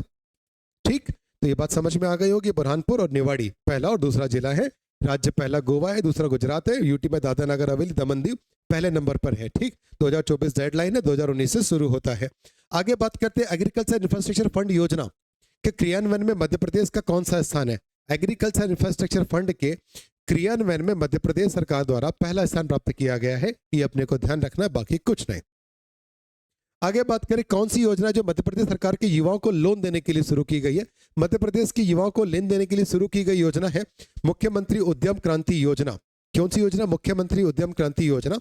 इसके तहत 8वीं पास, कौन 8वीं पास व्यक्ति, ये ध्यान रखेंगे 10वीं 12वीं पास मत कर देना। आपने पूरी किताबों में इसको 12वीं पास पढ़ा होगा, लेकिन अभी 2023 में इसके नॉर्म्स बदल गए हैं। इसमें न्यूनतम क्वालिफिकेशन 8वीं पास कर दिया गया है, इस बात को गौर करेंगे। ठीक है, और आयु वर्ग 18 से 40 की जगह 18 से 35 वर्ष है, ये भी अपने को ध्यान रखना है, भूलना नहीं है। और तो और मैं बात करूं, यदि आप कोई विनिर्माण इकाई, कौन सी विनिर्माण इकाई शुरू करते हो, तो आपको 1 लाख से लेकर के 50 लाख तक का लोन दिया जाएगा। और यदि आप कोई सेवा क्षेत्र वाली कंपनी शुरू करते हो, तो 1 लाख से लेकर के लगभग आपको 25 लाख रुपए तक की राशि दी जाएगी, ये लोन दिया जाएगा, ध्यान रखना है। इसमें यदि मैं सब्सिडी की बात करूं, तो सब्सिडी जो है 7 वर्ष के लिए दी जाएगी, जो कि 3% होगी। ठीक है, ऐसी ही रोजगार के लिए युवाओं को योजना में यदि मैं एसटी वर्ग की बात करूं, तो एसटी वर्ग के लिए है बिरसा मुंडा, सेम नॉर्म्स के साथ है बिरसा मुंडा स्वरोजगार योजना। कोई भी चेंज नहीं, सब क्वालिफिकेशन सेम है। और यही मैं एससी वर्ग के लिए बात करूं, तो संत रविदास स्वरोजगार योजना जो है वो इससे संबंधित है, सेम टू सेम क्लॉजेज है। ठीक है, बोलना नहीं है। मुख्यमंत्री उद्यम क्रांति योजना बहुत इंपॉर्टेंट है, ये अपने को ध्यान रखना है, 2022 की योजना है ना। ठीक, आगे बढ़ते हैं। अगला प्रश्न है, दिल्ली में हुए 40वें इंडिया इंटरनेशनल ट्रेड फेयर में मध्य प्रदेश ने कौन सा मेडल जीता है। तो इंटरनेशनल ट्रेड फेयर मतलब जो व्यापार मेला लगा है, कौन से 40वें नंबर का, उसमें मध्य प्रदेश को मिला है ब्रॉन्ज। ठीक है ना, मध्य प्रदेश को क्या मिला है? ब्रॉन्ज मिला है, ये अपने को ध्यान रखना है, भूलना नहीं है।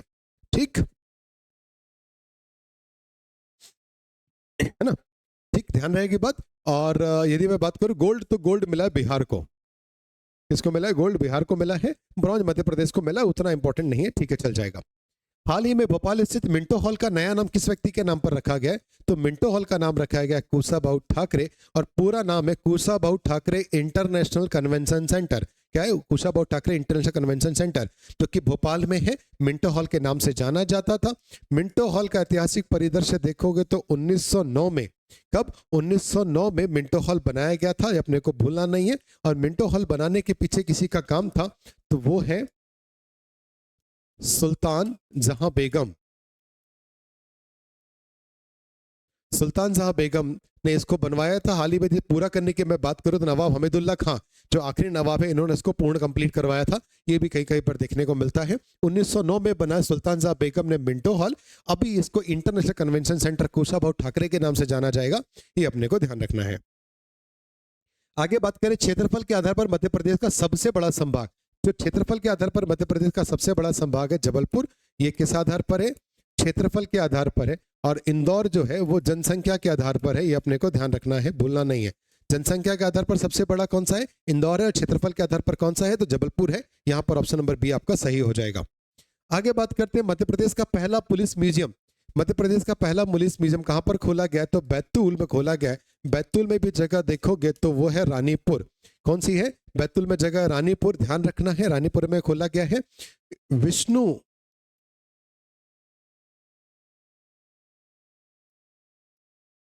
विष्णु सिंह गोंड, कौन? विष्णु सिंह गोंड, इनकी याद में 1847 में इनकी मृत्यु हुई है, ये भी अपने को ध्यान रखना है। रानीपुर में बैतूल में पुलिस म्यूजियम इन्हीं के याद पर है, ये भी अपने को ध्यान रखना है, विष्णु सिंह की विष्णु सिंह गोंड की स्मृति पर बनाया गया है, बैतूल के रहने वाले हैं, रानीपुर में है पहला पुलिस म्यूजियम। ठीक, आगे बात करते हैं। हाल ही में एडीबी बैंक ने, एशियन डेवलपमेंट बैंक ने मध्य प्रदेश में अवसंरचना है ना, इंफ्रास्ट्रक्चर या सब स्ट्रक्चरल डेवलपमेंट के लिए कितना कर्ज दिया है? तो यहां पर सही उत्तर ऑप्शन नंबर सी है, $270 मिलियन का कर्ज एडीबी, एशियन डेवलपमेंट बैंक, जिसका मुख्यालय मनीला फिलीपींस में है, ये अपने को ध्यान रखना है, उसने इतना पैसा देने की बात की है इंफ्रास्ट्रक्चर डेवलपमेंट के लिए। आगे बात करें, अगला प्रश्न हमारे पास कहता है, भारत का पहला दिव्यांगों के लिए जो खेल केंद्र है वो मध्य प्रदेश में कहां बनाया जा रहा है? तो दिव्यांग खेल केंद्र जो बनाया जा रहा है ग्वालियर में, ये देश का पहला हाईटेक खेल प्रशिक्षण केंद्र है। क्या है? हाईटेक खेल प्रशिक्षण केंद्र के नाम से भी इसको जाना जाता है। ये भारत का पहला है। इसका नाम रखा गया है अटल बिहारी वाजपेयी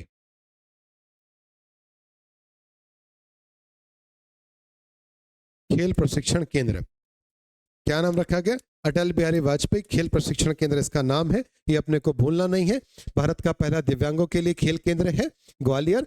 हाईटेक खेल प्रशिक्षण केंद्र भारत का पहला पूछा जाएगा तो ग्वालियर है, और इसका नाम क्या रखा गया है? तो अटल बिहारी वाजपेयी खेल प्रशिक्षण केंद्र इसका नाम है, ये भूलना नहीं है। ये प्रश्न ऑलरेडी पीएससी पूछ चुका है। अगले प्रश्न पे चले। मुख्यमंत्री किसान कल्याण योजना के संदर्भ में मध्य प्रदेश सरकार द्वारा किसानों को कितनी आर्थिक सहायता दी जाती है? तो किसान कल्याण योजना के तहत मध्य प्रदेश सरकार द्वारा 4,000 रुपए की राशि दी जाती है, और आपको भी पता है प्रधानमंत्री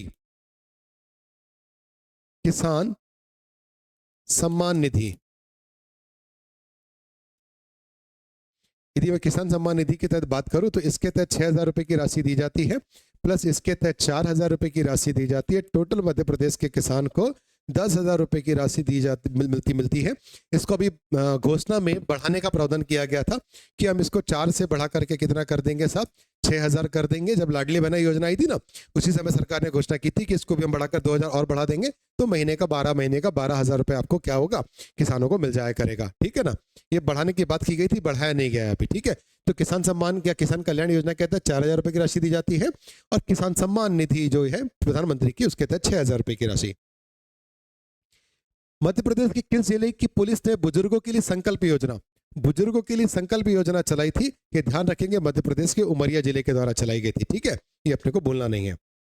आगे बात करें तो मेले और उसको लेकर संदर्भ में लेकर के बात है, तो बरमान का मेला, मड घोगरा का मेला, चांडी देवी का मेला और शाहबुद्दीन औलिया का उर्स, ये किस महीने लगता है? बाप रे, क्या प्यारा क्वेश्चन दिया है, किस महीने लगता है? तो ध्यान रखेंगे। शुरुआत करते हैं अपन इस चीज के लिए, इस क्वेश्चन की। तो बरमान का जो मेला है वो मकर संक्रांति पे लगता है भाई। बरमान का मेला मकर संक्रांति पे लगता है, 13 दिन के लिए लगता है, ये भी अपने को ध्यान रखना है। 13 दिन के लिए लगता है, नरसिंहपुर में लगता है। ठीक है, नरसिंहपुर में जो नर्मदा नदी घाट है वहां पर लगता है। मड घोगरा का मेला शिवरात्रि में लगता है, ये सिवनी जिले में है, सिवनी में भी लखनादौन में है, सिवनी के लखनादौन में लगता है, शिवरात्रि पे लगता है। मड घोगरा का मेला 15 दिन के लिए लगता है, ये भी अपने को ध्यान रखना है। शहाबुद्दीन, ये चांडी देवी का मेला जो है वो सीधी में लगता है, और चांडी देवी का मेला लगता है मार्च अप्रैल को। ठीक है, कब लगता है? मार्च अप्रैल के महीने में। शहाबुद्दीन औलिया का उर्स जो है वो फरवरी में। चांडी देवी का मेला मेला कहाँ लगता है? सीधी में लगता है, ये अपने को ध्यान रखना है। शहाबुद्दीन औलिया का उर्स लगता है नीमच में। कहाँ लगता है? नीमच में, 4 दिन के लिए लगता है। ठीक है, तो इस आधार पर जब आप मैच करोगे तो पहले का हो जाएगा आपका दूसरा, तो पहले के दूसरे के आधार पर ऑप्शन नंबर सी आपका सही बैठेगा। बी का हो जाएगा 4 शिवरात्रि, डी का हो जाएगा आपके पास पे क्या 3, और आपके पास में चांडी देवी का मेला 1 हो जाएगा ना, ये अपने को ध्यान रखना है। ठीक है, तो इतनी बारी जानकारी। बरमान का मेला 13 दिन नरसिंहपुर में लगता है भाई साहब, मकर संक्रांति पे। चांडी देवी का मेला भी क्लियर हो गया, बरमान का भी हो गया, सारी चीजें यहाँ पे क्लियर हो जाती है। अगले प्रश्न पे जंप करते हैं। हिरण्यवाह किस नदी को कहा जाता है? तो हिरण्यवाह जो है वो सोन नदी का नाम है। सोन नदी का प्राचीन नाम क्या है? हिरण्यवाह है। सोनभद्र भी इसका नाम है, सोनभद्र भी इसका नाम है, ये ध्यान रखना है। सोन, हिरण्यवाह, ये भूलना नहीं है ना। नंद, सुवर्ण, है ना, नंद भी इसका नाम है, नंद नदी, सुवर्ण नदी, ये सब किसके पुराने नाम है? सोन नदी के, हिरण्यवाह, है ना। ठीक, भारत छोड़ो आंदोलन से उत्पन्न दंगे निम्नलिखित किस क्षेत्र में सर्वाधिक भारत छोड़ो आंदोलन को लेकर के जो दंगे हुए थे वो सबसे ज्यादा व्यापक किस क्षेत्र में रहे थे? तो ध्यान रखना है वो संयुक्त प्रांत में सबसे ज्यादा रहे थे, ये अपने को भूलना नहीं है। ठीक है, और संयुक्त प्रांत के अलावा साथ साथ में बिहार में भी बहुत ज्यादा थे, तो और बंगाल गुजरात में उतने नहीं थे भारत छोड़ो आंदोलन के। तो 1 और 4 यहाँ पर सही बैठेगा, ऑप्शन नंबर डी आपका सही हो जाएगा। ठीक है, आगे बात करते हैं विश्व में सर्वप्रथम गुटनिरपेक्षता शब्द का प्रयोग किसने किया था? Non aligned word is used by Jawaharlal Nehru, Tito, Nasser, V P साहब। बिल्कुल सही बात है, भारत सचिव वीपी मेनन साहब जो है इन्होंने नॉन अलाइंड शब्द को गढ़ा था विश्व में सबसे पहले। ठीक है, और बात करें थ्योरी किसकी थी तो नेहरू जी की थी, है ना। नाम नॉन अलाइंड मूवमेंट जो चलाया गया था वो नेहरू जी के द्वारा चलाया गया था, ये भी अपने को भूलना नहीं है। लेकिन यदि गुट निरपेक्षता शब्द की मैं बात करूं तो वो वीपी मेनन के साथ द्वारा दिया गया था। ठीक, भारत में हिंदू कोड बिल का विरोध किसने किया है? भारत में हिंदू कोड बिल का विरोध किया है तो डॉक्टर राजेंद्र प्रसाद के द्वारा इसका विरोध किया गया था, हिंदू कोड बिल का। ठीक है, भूलना नहीं है ना, किसने विरोध किया था? तो राजेंद्र प्रसाद साहब ने किया था, ये अपने को ध्यान रखना है। ठीक, हिंदू कोड बिल के बारे में यदि अपन चर्चा करें तो ठीक है। अच्छा, ये हिंदू कोड बिल लाया कौन था? तो लाए थे हिंदू कोड बिल लाए थे नेहरू जी, है ना। 1947 में आया था ये, 1947 जब हमारा आज़ादी का वर्ष, उसी समय अम्बेडकर के द्वारा हिंदू कोड बिल लाया गया था, ये भी अपने को ध्यान रखना है। और किसने समर्थन नहीं किया था? राजेंद्र प्रसाद साहब ने समर्थन नहीं किया था हिंदू कोड बिल का। अगले प्रश्न में चलते हैं, तो निम्नलिखित में से कौन सही सुमेलित है?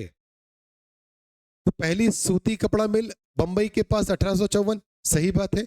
प्रथम कृषि निर्मित कागज 1870 कलकत्ता में, ये भी सही है।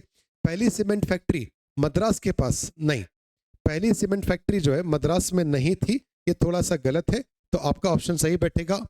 नहीं, ये भी ठीक है, मद्रास के पास ही थी, चेन्नई, सॉरी माफी चाहूंगा, ये भी सही है। तो तीनों के तीनों आपके ऑप्शन सही बैठेंगे। प्रथम सीमेंट फैक्ट्री जो है वो मद्रास के पास थी, अपने को ध्यान रखना है। तो कलकत्ता, ये भी सही है, ये भी सही, तीनों कथन यहाँ पर आपके क्या होंगे? सही होंगे, ये अपने को ध्यान रखना है। क्लियर है बात? ठीक, आगे बढ़ते हैं।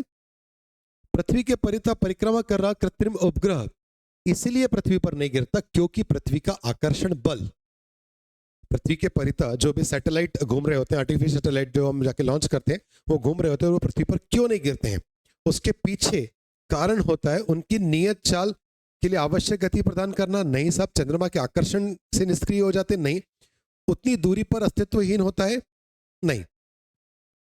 बिल्कुल सही बात है, क्योंकि पृथ्वी का जो घूमना है, पृथ्वी की जो परिक्रमा है, पृथ्वी के परिक्रमा करना कृत्रिम उपग्रह के लिए पृथ्वी पर नहीं करता, क्योंकि पृथ्वी का आकर्षण बल जो करता है वो उसकी गति को आवश्यक त्वरण या एक्सेलरेशन प्रोवाइड करता है। पृथ्वी का जो गुरुत्वाकर्षण क्षेत्र है, गुरुत्वाकर्षण बल है, वो सैटेलाइट को एक घूमने के लिए क्या करता है? एक आपका एक्सेलरेशन या त्वरण उसको देता है, जिससे वो घूमता रहता है, पृथ्वी पर नहीं गिरता है। ठीक, ऑप्शन नंबर डी आपका सही उत्तर हो जाएगा, बोलना नहीं आपको। ठीक है,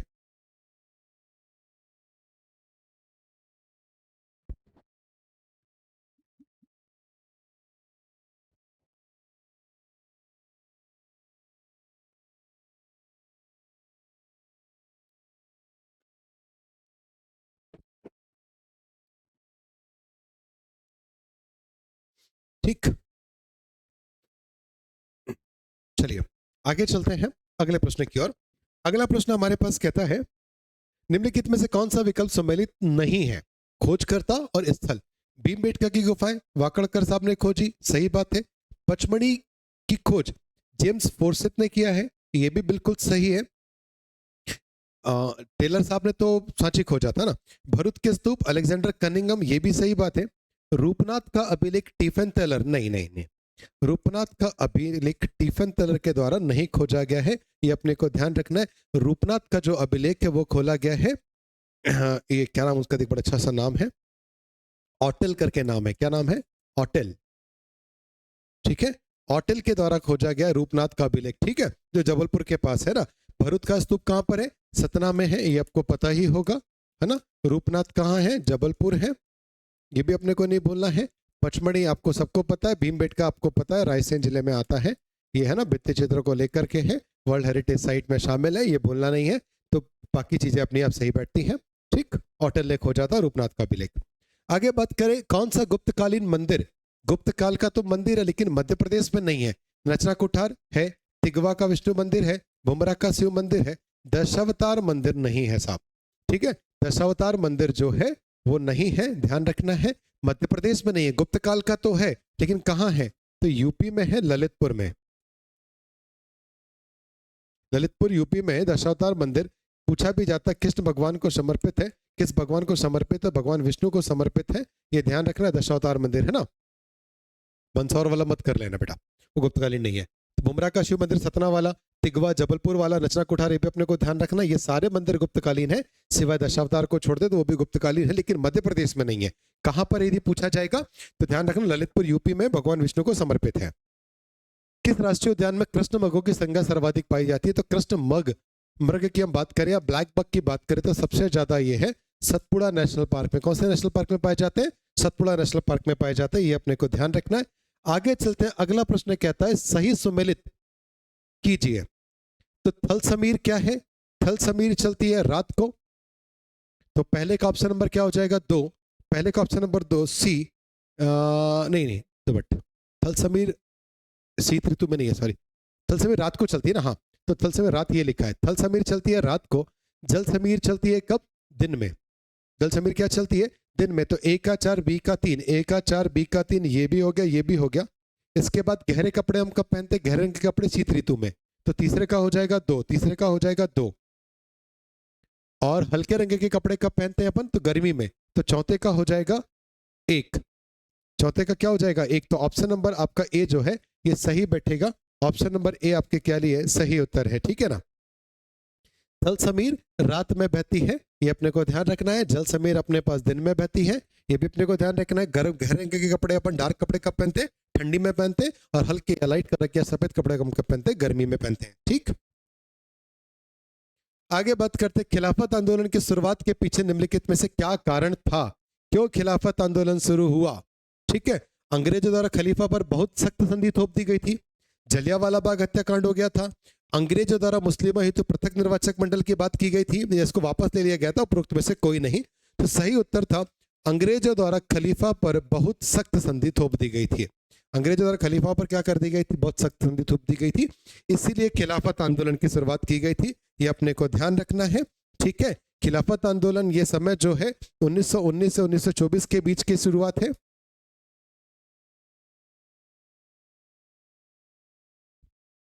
भारत में यदि मैं बात करूं खिलाफत आंदोलन को लेकर के, तो अली बंधुओं का नाम अपने को याद रखना है, भूलना नहीं है। अली बंधु इसके प्रणेता रहे हैं, है ना।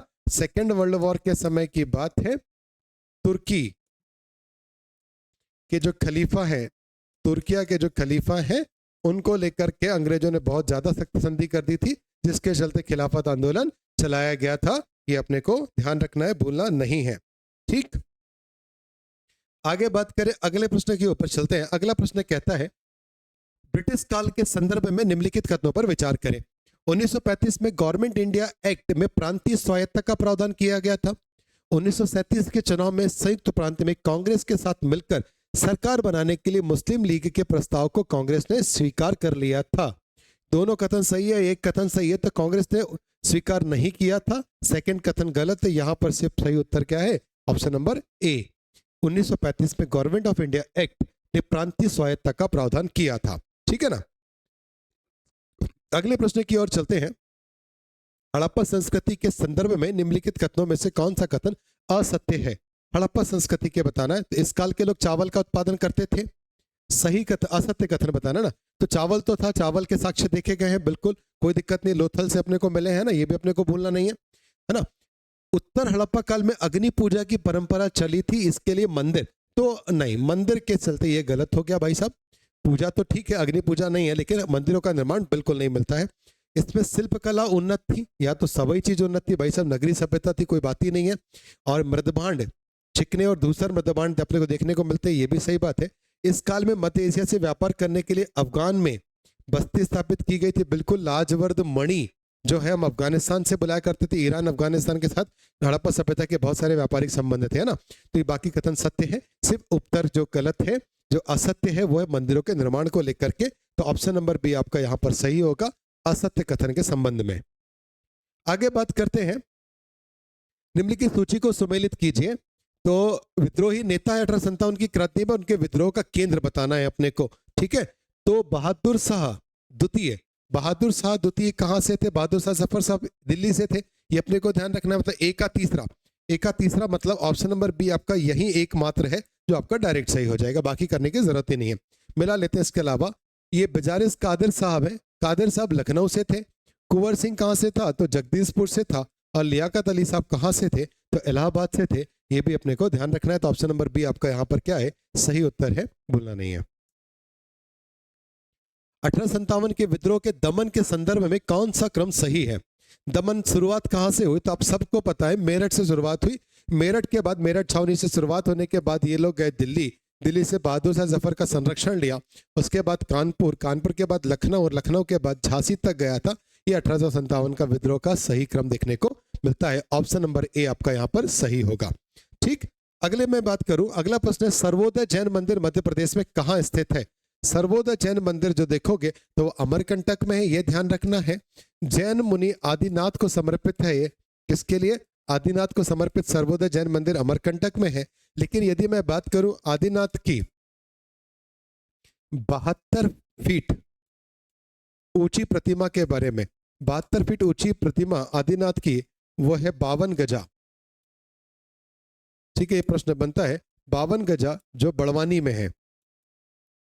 ठीक है, ये भी अपने को ध्यान रखना। आदिनाथ की 72 फीट ऊंची मूर्ति 52 गजा बड़वानी में है, ये अपने को भूलना नहीं है। और यदि बात करूं आदिनाथ को समर्पित सर्वोदय जैन मंदिर कहां पर है, तो वो अमरकंटक में है ना। ये अमरकंटक को अपन जानते भी हैं। बात करें भारत में अधिकांश पेट्रोलियम पदार्थ यदि हमको चाहिए तो किस युग की सेल संरचनाओं में मिलेगा? भारत में।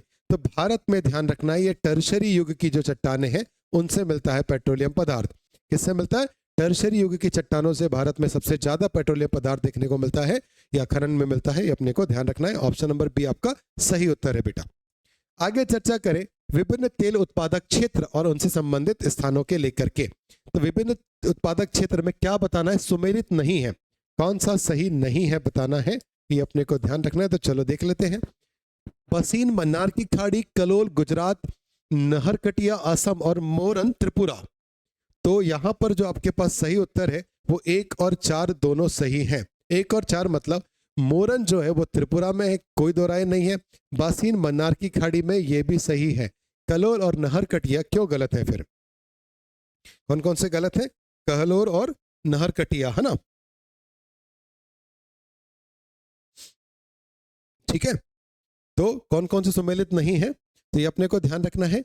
बासीन की संधि और मोरन त्रिपुरा। 2 मिनट। ठीक है, पूछा क्या है प्रश्न ने? What is the relationship of various producing areas in place? अच्छा, ऑयल प्रोड्यूसिंग एरियाज आपको चाहिए, और कौन सा नहीं है विच आर नॉट करेक्ट ना। Okay okay, sorry. तो ध्यान रखेंगे, इसको थोड़ा सा चेंज करना है। ये कलोल और नहरकटिया दोनों तो गुजरात और असम में, बिल्कुल सही बात है। मोरन जो त्रिपुरा में नहीं है, मोरन असम में है। ठीक है, तो ये एक गलत हो गया, तो एक 4 गलत हो गया। और पहला वाला बसीन मन्नार की खाड़ी में नहीं है, ये बॉम्बे हाई में है। कहां पर है? बॉम्बे हाई में, अपने को ध्यान रखना है। तो 1 और 4 गलत है, बाकी सब सही है। कलोल जो तेल क्षेत्र है वो गुजरात में है, और नहरकटिया और मोरन जो है वो असम में है, ये ध्यान रखना है। ठीक है, त्रिपुरा में नहीं बेटा। अगले प्रश्न की ओर चलते। किस पंचवर्षीय योजना के अंतर्गत भूमि सुधार कार्यक्रम को लागू किया गया? भूमि सुधार कार्यक्रम कौन सी पंचवर्षीय योजना? पहली पंचवर्षीय योजना के तहत भूमि सुधार आंदोलन शुरू किया गया था, कार्यक्रम शुरू किया गया था। पहली पंचवर्षीय योजना का कार्यकाल शुरू होता है 1951 से लेकर के 1956 के बीच में पहली पंचवर्षीय योजना आई थी। ठीक है, इसके अंतर्गत भूमि सुधार कार्यक्रम चलाया गया था, ये अपने को ध्यान रखना है। अब आपको पता भी है ये पंचवर्षीय योजना के चलते ये योजना आयोग के चलाया जाता था। अब नीति आयोग आ गया है 1 अप्रैल 2015 से, 1 जनवरी 2015 से नीति आयोग काम कर रहा है, ये सब आप जानते हो। ठीक, चलिए।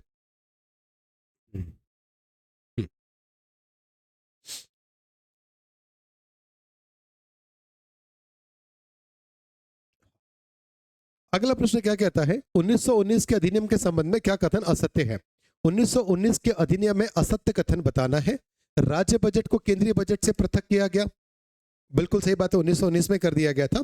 सेंट्रल बजट और स्टेट बजट अलग अलग कर दिए थे। प्रांतीय विषयों को दो भागों में बांटा गया था, ये भी सही बात है, प्रांतीय विषय दो भागों में बटे थे, एक हस्तांतरित थे, हस्तांतरित, ठीक है, और आरक्षित, है ना, ये भी सही बात है, हस्तांतरित आरक्षित विषय में बटे थे, ये भी सही। प्रथम बार निर्वाचक मंडल की शुरुआत की गई थी, बिल्कुल सही बात है, प्रथम बार निर्वाचक मंडल की शुरुआत 1919 में की गई थी। और महिला वोट की भी बात की गई थी, है ना, महिला वोट को लेकर के भी बात की गई थी। लोक सेवा आयोग की स्थापना, बिल्कुल नहीं, लोक सेवा आयोग तो वैसे भी 1925 में है, तो ये बाद में ही बनेगा, ठीक है ना। तो ये ऑप्शन नंबर डी आपका क्या हो जाएगा, गलत हो जाएगा। 1919 अधिनियम के संबंध में असत्य है लोक सेवा आयोग का गठन, ठीक। तो पहली बार निर्वाचक मंडल की बात, महिलाओं वोटिंग की बात, प्रांतीय विषयों को दो भाग हस्तांतरित आरक्षित में बांटा गया और केंद्रीय बजट को राज्य बजट से अलग किया गया, ये सारे प्रावधान 1919 के तहत हैं। आगे बात करें, सही सुमेलित नहीं है। सदन समिति पट्टाभी सीतारमैया, कार्य संचालन समिति के.एम. मुंशी साहब, भाषाई प्रांत आयोग उषानाथ सेन, नहीं, भाषाई प्रांत तो धर साहब थे ना। भाषा आधार पर राज्यों के गठन पुनर्मांगों को लेकर के एस के धर की अध्यक्षता में कमेटी गठित की गई थी। तो भाषा प्रांतीय आयोग एस के धर साहब का है। ऑप्शन नंबर सी यहाँ पर आपका क्या हो जाएगा, उत्तर हो जाएगा, जो सुमेलित नहीं है। नागरिकता पर तदर्थ समिति बात करें तो वरदाचारी की बिल्कुल सही है, के मुंशी साहब की कार्य संचालन समिति सही है, और सदन समिति जो पट्टाभी सीतारमैया साहब की है, बिल्कुल सही, ठीक। आगे बात करते, मरो नहीं मारो किस प्रधानमंत्री का नारा है। डोंट डाई बट किल लाल बहादुर शास्त्री साहब का सबसे फेमस नारा है, ठीक है, डोंट डाई बट किल, है ना। अगले प्रश्न की ओर चले तो प्रतिष्ठा एवं सुनवाई का अधिकार क्या है। प्रतिष्ठा एवं सुनवाई का अधिकार जो है किस अनुच्छेद के अंतर्गत लोगों को मिलता है। तो प्रतिष्ठा, गरिमापूर्ण जीवन जीने का अधिकार, सुनवाई का अधिकार, ये सब आर्टिकल 21 के तहत है ना। ये आता है प्राण एवं दैहिक स्वतंत्रता के अंतर्गत। इसके अंतर्गत प्राण एवं दैहिक स्वतंत्रता का जो अधिकार है ना, उसके अंतर्गत आता है, अपने को ध्यान रखना है। तो ऑप्शन सही हो जाएगा 21। आगे बात करते हैं, लोकसभा के अध्यक्ष की अनुपस्थिति में अध्यक्ष के रूप में कौन कार्य करेगा। लोकसभा का अध्यक्ष यदि नहीं है, छुट्टी पे, तो कौन काम करेगा। राष्ट्रपति द्वारा निर्धारित व्यक्ति नहीं, यदि लोकसभा का अध्यक्ष छुट्टी में जा रहा है तो वही डिसाइड करेगा कि कौन उसमें बैठेगा, उसकी जगह पे काम करेगा। और जनरली ये संसदों में, लोकसभा में सांसद बैठते हैं। सांसदों में जो वरिष्ठ सांसद होता है, उम्र के आधार पर, तजुर्बे के आधार पर उसी को बनाया जाता है, उसी को बैठाया जाता है उसकी अनुपस्थिति में। यहाँ राष्ट्रपति का कोई रोल नहीं है, ठीक है ना। राष्ट्रपति का रोल जो है वो प्रोटेम स्पीकर को लेकर के होता है। प्रोटेम स्पीकर आप अच्छे से जानते होंगे, जब भी कोई नवनिर्वाचित सरकार बनती है, तो सरकार में जब तक लोकसभा के अध्यक्ष का चुनाव नहीं हो जाता, तब तक के लिए उन्हीं सांसदों में से एक व्यक्ति को राष्ट्रपति गोपनीयता की शपथ दिलाता है सांसदी की, और उसे प्रोटेम स्पीकर के रूप में नियुक्त करता है। और प्रोटेम स्पीकर का जो काम है, वो सारे जितने भी सांसद चुनकर आए उनको सांसदी की शपथ दिलाना होता है। उसके बाद लोकसभा अध्यक्ष का चुनाव होता है, चुनाव होने के बाद लोकसभा अध्यक्ष बन जाता है। और जैसे ही लोकसभा अध्यक्ष का चुनाव बनता है, प्रोटेम स्पीकर का जो प्रोटेम अध्यक्ष है, उसका कार्यकाल स्वतः ही समाप्त हो जाता है। प्रोटेम स्पीकर को लेकर के भारतीय संविधान मौन है। भारतीय संविधान में प्रोटेम स्पीकर जैसी कोई भी बात देखने को नहीं मिलती है। ये सारे के सारे प्रश्न ऑलरेडी पूछे गए हैं, तो ये थोड़ा सा अपने को ध्यान रखना है। क्लियर है बात। चलिए अगले प्रश्न पे बात करते हैं। उल्लिखित अभिलेख तोरमाण को पृथ्वी का विजेता किस अभिलेख में कहा गया है। तोरमाण को पृथ्वी का विजेता किस अभिलेख में कहा गया है। उच्च कल्प शासकों का उल्लेख किस अभिलेख से मिलता है। यशोधर्मन की जो उपाधि है वो जयनाथ किस अभिलेख से मिलती है। राष्ट्रकूट नरेश, है ना। तो ऑप्शन नंबर ए जो है आपका यहाँ पर सही बैठता है। तो देखते हैं, तोरमाण को पृथ्वी का विजेता कहा है ग्वालियर के अभिलेख में। कौन से अभिलेख में कहा गया, ग्वालियर के अभिलेख में। उच्च कल्प शासकों का उल्लेख मिलता है आपको जयनाथ के अभिलेख में, ठीक है। और यदि मैं बात करूं यशोधर्मन की उपाधि मंदसौर के अभिलेख में देखने को मिलती है। और राष्ट्रकूटों के नरेशों का उल्लेख जो है वो तिवार खिण में देखने को आपको मिलता है। तो ऑप्शन नंबर ए आपका यहाँ पर सही उत्तर है, ध्यान रखेंगे। थापटी, चाचरी और गोंगलिया नृत्य किस जनजाति से संबंधित है। तो ये कोरकू जनजाति से संबंधित है, जो मध्य प्रदेश के बैतूल जिले में निवास करती है, ठीक है। मध्य प्रदेश के बैतूल जिले में निवास करने वाली कोरकू जनजाति का फेमस नृत्य थापटी, चाचरी, गंगोलिया नृत्य, ये सब है ना। एक नृत्य से और याद आया है, एक नृत्य बड़ा फेमस है जो पूछा जाता है, वो है दहका नृत्य। दहका नृत्य किया जाता है कोल जनजाति के द्वारा। कोल जनजाति का नृत्य दहका है, कोरकू जनजाति का थापटी है, ये भूलना नहीं, मोस्ट इंपॉर्टेंट रखते हैं ना ये। आगे मैं बात करूं, पद्मश्री प्राप्त अर्जुन सिंह धुर्वे किस लोक कला से संबंधित है? अर्जुन सिंह धुर्वे जो कि गोंड है ना, गोंड आर्ट से है, तो ये ध्यान रखेंगे, गोंड नहीं, अर्जुन सिंह धुर्वे बैगा है, ठीक है, तो बैगा फोक आर्ट से संबंधित है, ये भूलना नहीं है। अर्जुन सिंह धुर्वे, इनको पद्मश्री 2022 से नवाजा गया था, ये भूलना नहीं है। और यदि मैं बात करूं 2023 के पद्मश्री के बारे में, तो आप सबने करंट में पढ़ा होगा, एक आपने पढ़ा होगा मुनीश्वर चंद डाबर साहब का नाम। किसका नाम? मुनीश्वर चंद डाबर, ठीक है, जबलपुर के रहने वाले हैं, ये अपने को भूलना नहीं है, जबलपुर में है, 20 रुपए में इलाज करते हैं, डाबर की दवा फेमस है। इसके अलावा बात करोगे तो जोधैया बाई बैगा जो है उमरिया जिले की है। कहाँ की है? उमरिया की जोधैया बाई बैगा, जो पेंटिंग के लिए फेमस है, ठीक है, उनके लिए मिला है। इसके अलावा झाबुआ से आते हैं दो कपल, झाबुआ से आते हैं कौन से कपल? दो कपल, एक शांति परमार है और इसके पति है रमेश परमार, ठीक है, गुड़िया शिल्प के लिए। किसके लिए? गुड़िया शिल्प के लिए इनको पद्मश्री, ये सब 2023 के पद्मश्री हैं, ध्यान रखेंगे ना, जो मध्य प्रदेश से संबंधित है। मुनीश्वर चंद्र डाबर, डाबर की दवा मोस्ट फेमस, ठीक, ये अपने को भूलना नहीं है, जोधैया बाई बैगा। आगे बात करें, लोकसभा में अनुसूचित जनजातियों के लिए किस राज्य में सर्वाधिक आरक्षित सीटें हैं? लोकसभा में अनुसूचित जाति जनजातियों के लिए सबसे ज्यादा सीट 6 है, वो मध्य प्रदेश में है, ठीक है, ये अनुसूचित जनजाति के लिए। और एससी की कितनी सीट है हमारे यहाँ? 4 सीट एससी की है, 6 एसटी की है, तो सबसे ज्यादा तो मध्य प्रदेश में ही है। और ऑब्वियसली बात, ऑप्शन देखो, बिहार, गुजरात, उत्तर प्रदेश, यहाँ जनजाति उतनी है ही नहीं है, तो जब जनजाति नहीं तो जनजाति सीट करेंगे क्या? तो सर्वाधिक जनजाति सीट मध्य प्रदेश में है, कितनी है? 6 है, ये ध्यान रखना है। एससी की कितनी है? 4 है, ये भी अपने को ध्यान रखना है, ठीक है ना। आगे लोकसभा चुनाव में, ऐसे लोकसभा की टोटल सीट कितनी है? 29 है, 29 में से ये बटी हुई है ना, ये 29 लोकसभा की सीट है मध्य प्रदेश में। यदि मैं राज्यसभा सीट को लेकर के बात करूं तो 11 है। यदि मैं विधानसभा सीट की बात करूं तो आपको सबको पता है 230 विधानसभा सीट है ना। आगे बढ़ते हैं, और कौन सा पाचक एंजाइम है? विच वन इज पाचक enzyme? Digestive enzyme, ptyalin, trypsin, pepsin, ये सभी, all of the above are the digestive enzymes. Ptyalin, trypsin, pepsin, है ना। यहाँ पे जो टाइलिन है वो खाने को स्टार्च या मंड में कन्वर्ट करता है, ठीक है, सॉरी, खाना में जो स्टार्च होता है मंड, उसको ग्लूकोज में कन्वर्ट करने का काम करता है टाइलिन, ये अपने को ध्यान रखना है। ट्रिप्सिन है, पेप्सिन, सभी है डाइजेस्टिव एंजाइम्स, है ना। अगला प्रश्न का उत्तर है, फेफड़ों के आवरण को क्या कहा जाता है? लंग्स कवर को क्या कहते हैं? पेरिकार्डियम, पेरिटोनियम, फुफ्फुस झिल्ली मतलब प्लेरुलर मेम्ब्रेन या कार्डियम? तो क्या कहा जाता है? प्लेरुलर मेम्ब्रेन कहा जाता है, फुफ्फुस झिल्ली कहा जाता है फेफड़ों के कवर करने वाले आवरण को, ठीक, ये अपने को ध्यान रखना है। ऑप्शन नंबर सी आपका सही उत्तर हो जाएगा। मध्य प्रदेश का पहला mega food park, Madhya Pradesh का पहला मेगा फूड पार्क अवस्थित है, तो ध्यान रखेंगे पहला मेगा फूड पार्क है खरगोन में। कहां पर है? खरगोन में है, अपने को ध्यान रखना है, भूलना नहीं है ना, ठीक।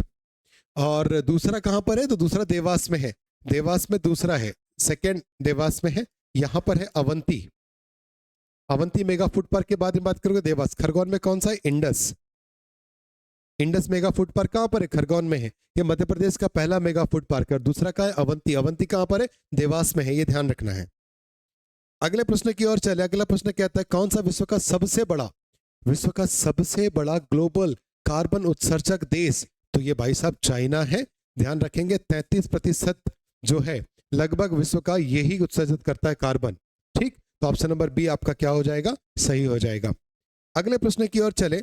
निम्नलिखित में से किस देश को दुनिया में कार्बन निगेटिव देश के रूप में जाना जाता है? कार्बन निगेटिव कंट्री के रूप में जाना जाता है, तो ये ध्यान रखना है, भूटान है।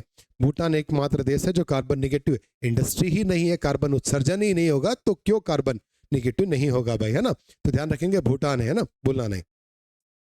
आगे बात करें, मुख्य चुनाव आयुक्त और अन्य चुनाव आयुक्त को समान अधिकार प्राप्त है परंतु मिलने वाला असमान है। निम्नलिखित कथनों पर विचार करना है, बताना है कौन कौन से कथन सही है। तो आपका सही उत्तर ऑप्शन नंबर बी है। यहां पर 2 और 3 कथन आपके सही बैठे हैं, तो देख लेते हैं। दूसरा कथन क्या कहता है? मुख्य चुनाव आयुक्त वही वेतन पाएगा जितना उच्चतम न्यायालय के न्यायाधीश को दिया जाएगा। तो मुख्य चुनाव आयुक्त और उच्चतम न्यायालय मतलब सुप्रीम कोर्ट के जज के नेता का जो जज है उनका सेम वेतन होगा, सही बात है। मुख्य चुनाव आयुक्त और उच्चतम न्यायालय के किसी न्यायाधीश को हटाने के तरीके के कारणों के अतिरिक्त किसी और अन्य तरीके या कारण से उन्हें नहीं हटाया जा सकता। बिल्कुल सही बात है। ये दोनों को हटाने का तरीका राष्ट्रपति पर महाभियोग जैसा माना गया है, ये भी आप जानते हो। तो तीसरा भी सही है। यदि मैं बात करें चौथा, चुनाव आयुक्त का कार्यकाल उनके पद संभालने की तारीख से 5 वर्ष या 62 होता है, जो भी पहले। और नहीं नहीं नहीं नहीं नहीं, नहीं ये नहीं होता है ना, ये अपने को ध्यान रखना है। तो यहाँ पर ऑप्शन नंबर 2 ही आपके लिए सही होंगे, ये भूलना नहीं है। ठीक, चलो आगे बात करते हैं। प्रत्यक्ष निर्वाचन किसे कहते हैं? निर्वाचक मंडल यदि अपने प्रतिनिधि को चुने तो डायरेक्ट इलेक्शन? नहीं साहब। अभिजात वर्ग अपने प्रतिनिधि को चुने? नहीं साहब। जनता द्वारा प्रतिनिधि को चुनना, that is called the direct election. जैसे लोकसभा में सांसद और राज्यों में विधानसभाओं के चुनाव विधायकों के लिए होते हैं, ये डायरेक्ट इलेक्शन होते हैं। लेकिन राष्ट्रपति, उपराष्ट्रपति, विधान परिषद या राज्यसभा के चुनाव होते हैं, वो अप्रत्यक्ष चुनाव होते हैं, जो जनता द्वारा चुने गए प्रतिनिधियों के द्वारा चुने जाते हैं। ठीक, ये अपने को ध्यान रखना है। तो direct election is known as selecting representative by the public. ठीक, भूलना नहीं। राज्य निर्वाचन आयुक्त का दर्जा किससे समकक्ष होता है? राज्य निर्वाचन आयुक्त, राज्य का जो निर्वाचन आयुक्त है उसका दर्जा उच्चतम नहीं साहब, सचिव नहीं साहब, उच्च न्यायालय के न्यायाधीश के होगा। देखो, भारत निर्वाचन आयोग का जो आयुक्त है, वो निर्वाचन आयोग के जो अध्यक्ष है, उनका जो दर्जा होता है वो सुप्रीम कोर्ट के न्यायाधीश के समान होता है। तो राज्य निर्वाचन आयुक्त उच्च न्यायालय के न्यायाधीश के समान हो जाएगा। ऑप्शन नंबर सी आपका क्या हो जाएगा? सही हो जाएगा। अगली चर्चा करते हैं। संघ लोक सेवा आयोग का अध्यक्ष और सदस्य कार्यकाल पूर्ण होने के बाद भारत सरकार के अधीन किसी और पद का या पद का पात्र नहीं हो सकता। हमको बताना कौन कौन से कथन सही है। अच्छा, पहला। दूसरा, यूपीएससी का अध्यक्ष या सदस्य कार्यकाल पूर्ण होने के बाद किसी राज्य के लोक सेवा आयोग के अध्यक्ष के तौर पर नियुक्त होने का पात्र होगा। दूसरा गलत है, पहला बिल्कुल सही है। वो इतना ज्यादा बूढ़ा हो जाता है, लोक सेवा आयोग का अध्यक्ष सदस्य कार्यकाल पूरा करेगा तो भारत सरकार के अधीन किसी पद के पात्र नहीं होगा, ये बात सत्य है। लेकिन जो यूपीएससी का अध्यक्ष बन जाएगा वो क्यों किसी राज्य का अध्यक्ष बनेगा, क्यों अपना डिमोशन करवाएगा? ये तो वो बात हो गई कि शिवराज सिंह चौहान अब मुख्यमंत्री नहीं तो विधायकी के तौर पर मध्य प्रदेश की कैबिनेट में मंत्री बन जाए, तो ये इनका डिमोशन कहलाएगा? तो नहीं, वो नहीं हो सकता है ना। ठीक, ध्यान रहेगी बात, बोला नहीं। तो ऑप्शन नंबर ए, केवल एक आपका सही बैठेगा। ठीक, आगे बात करते। भारतीय खाद्य सुरक्षा मानक प्राधिकरण फसाई की स्थापना कब की गई थी? तो फसाई कब बना है? 5 सितंबर 2008 को फसाई की स्थापना की गई थी, ये अपने को ध्यान रखना है, भूलना नहीं है। आगे बात करें। एनजीटी, नेशनल ग्रीन ट्रिब्यूनल, निम्नलिखित में से किस एक कानून के तहत नागरिक मामलों की सुनवाई नहीं कर सकता? कौन से मामलों में नागरिक की सुनवाई नहीं करेगा? जल प्रदूषण के चलते तो बिल्कुल करेगा साहब, कोई समस्या नहीं है। जैव विविधता, बायोडायवर्सिटी के क्षेत्र में भी करेगा। पर्यावरण संरक्षण अधिनियम 1986 के तहत भी करेगा। वन्य जीव संरक्षण इसमें नहीं आता है। ऑप्शन नंबर डी आपका सही उत्तर है। किसके संबंध में सुनवाई नहीं करेगा? तो वन्य जीव संरक्षण अधिनियम के संबंध में सुनवाई नहीं करेगा। पर्यावरण के क्षेत्र में काम करता है, नो डाउट, इसमें कोई समस्या नहीं है। तो जल प्रदूषण, जैव विविधता, पर्यावरण संरक्षण 1986, जल प्रदूषण अधिनियम, उपकर अधिनियम 1974 और जैव विविधता अधिनियम 2002, इन तीनों के तहत सुनवाई करता है। नहीं करता तो वन संरक्षण अधिनियम के तहत। निम्नलिखित केंद्रीय सतर्कता आयोग के मुख्य सतर्कता आयुक्त नहीं रहे हैं। सेंट्रल विजिलेंस कमीशन के सतर्कता आयुक्त नहीं रहे हैं, ये अपने को ध्यान रखना है। तो कौन नहीं रहे हैं साहब? तो श्री विजय शर्मा जी नहीं रहे हैं, ये अपने को ध्यान रखना है। पिम्पत्तुकर रहे हैं, त्रिवेदी साहब रहे हैं, आचार्य साहब रहे हैं। ठीक है, तो विजय शर्मा नहीं रहे, ध्यान रखना। अगला प्रश्न है। राज्य सूचना आयोग, राज्य सूचना आयोग के मुख्य और अन्य सूचना आयुक्तों को कदाचार एवं अक्षमता के आधार पर हटाया जा सकता है। तो राज्य सूचना आयोग के यदि इनको हटाना है तो वो सिर्फ अधिकार राज्यपाल को है। किसको है? राज्य सूचना आयोग के हटाने का अधिकार राज्यपाल को है। और यदि हम राष्ट्रीय सूचना आयोग की बात करेंगे, केंद्रीय सूचना आयोग की, तो वहां राष्ट्रपति हटाएगा। ठीक है ना, ये अपने को ध्यान रखना है। एक नाम भी याद रख लेना भैया, हीरा लाल सामरिया।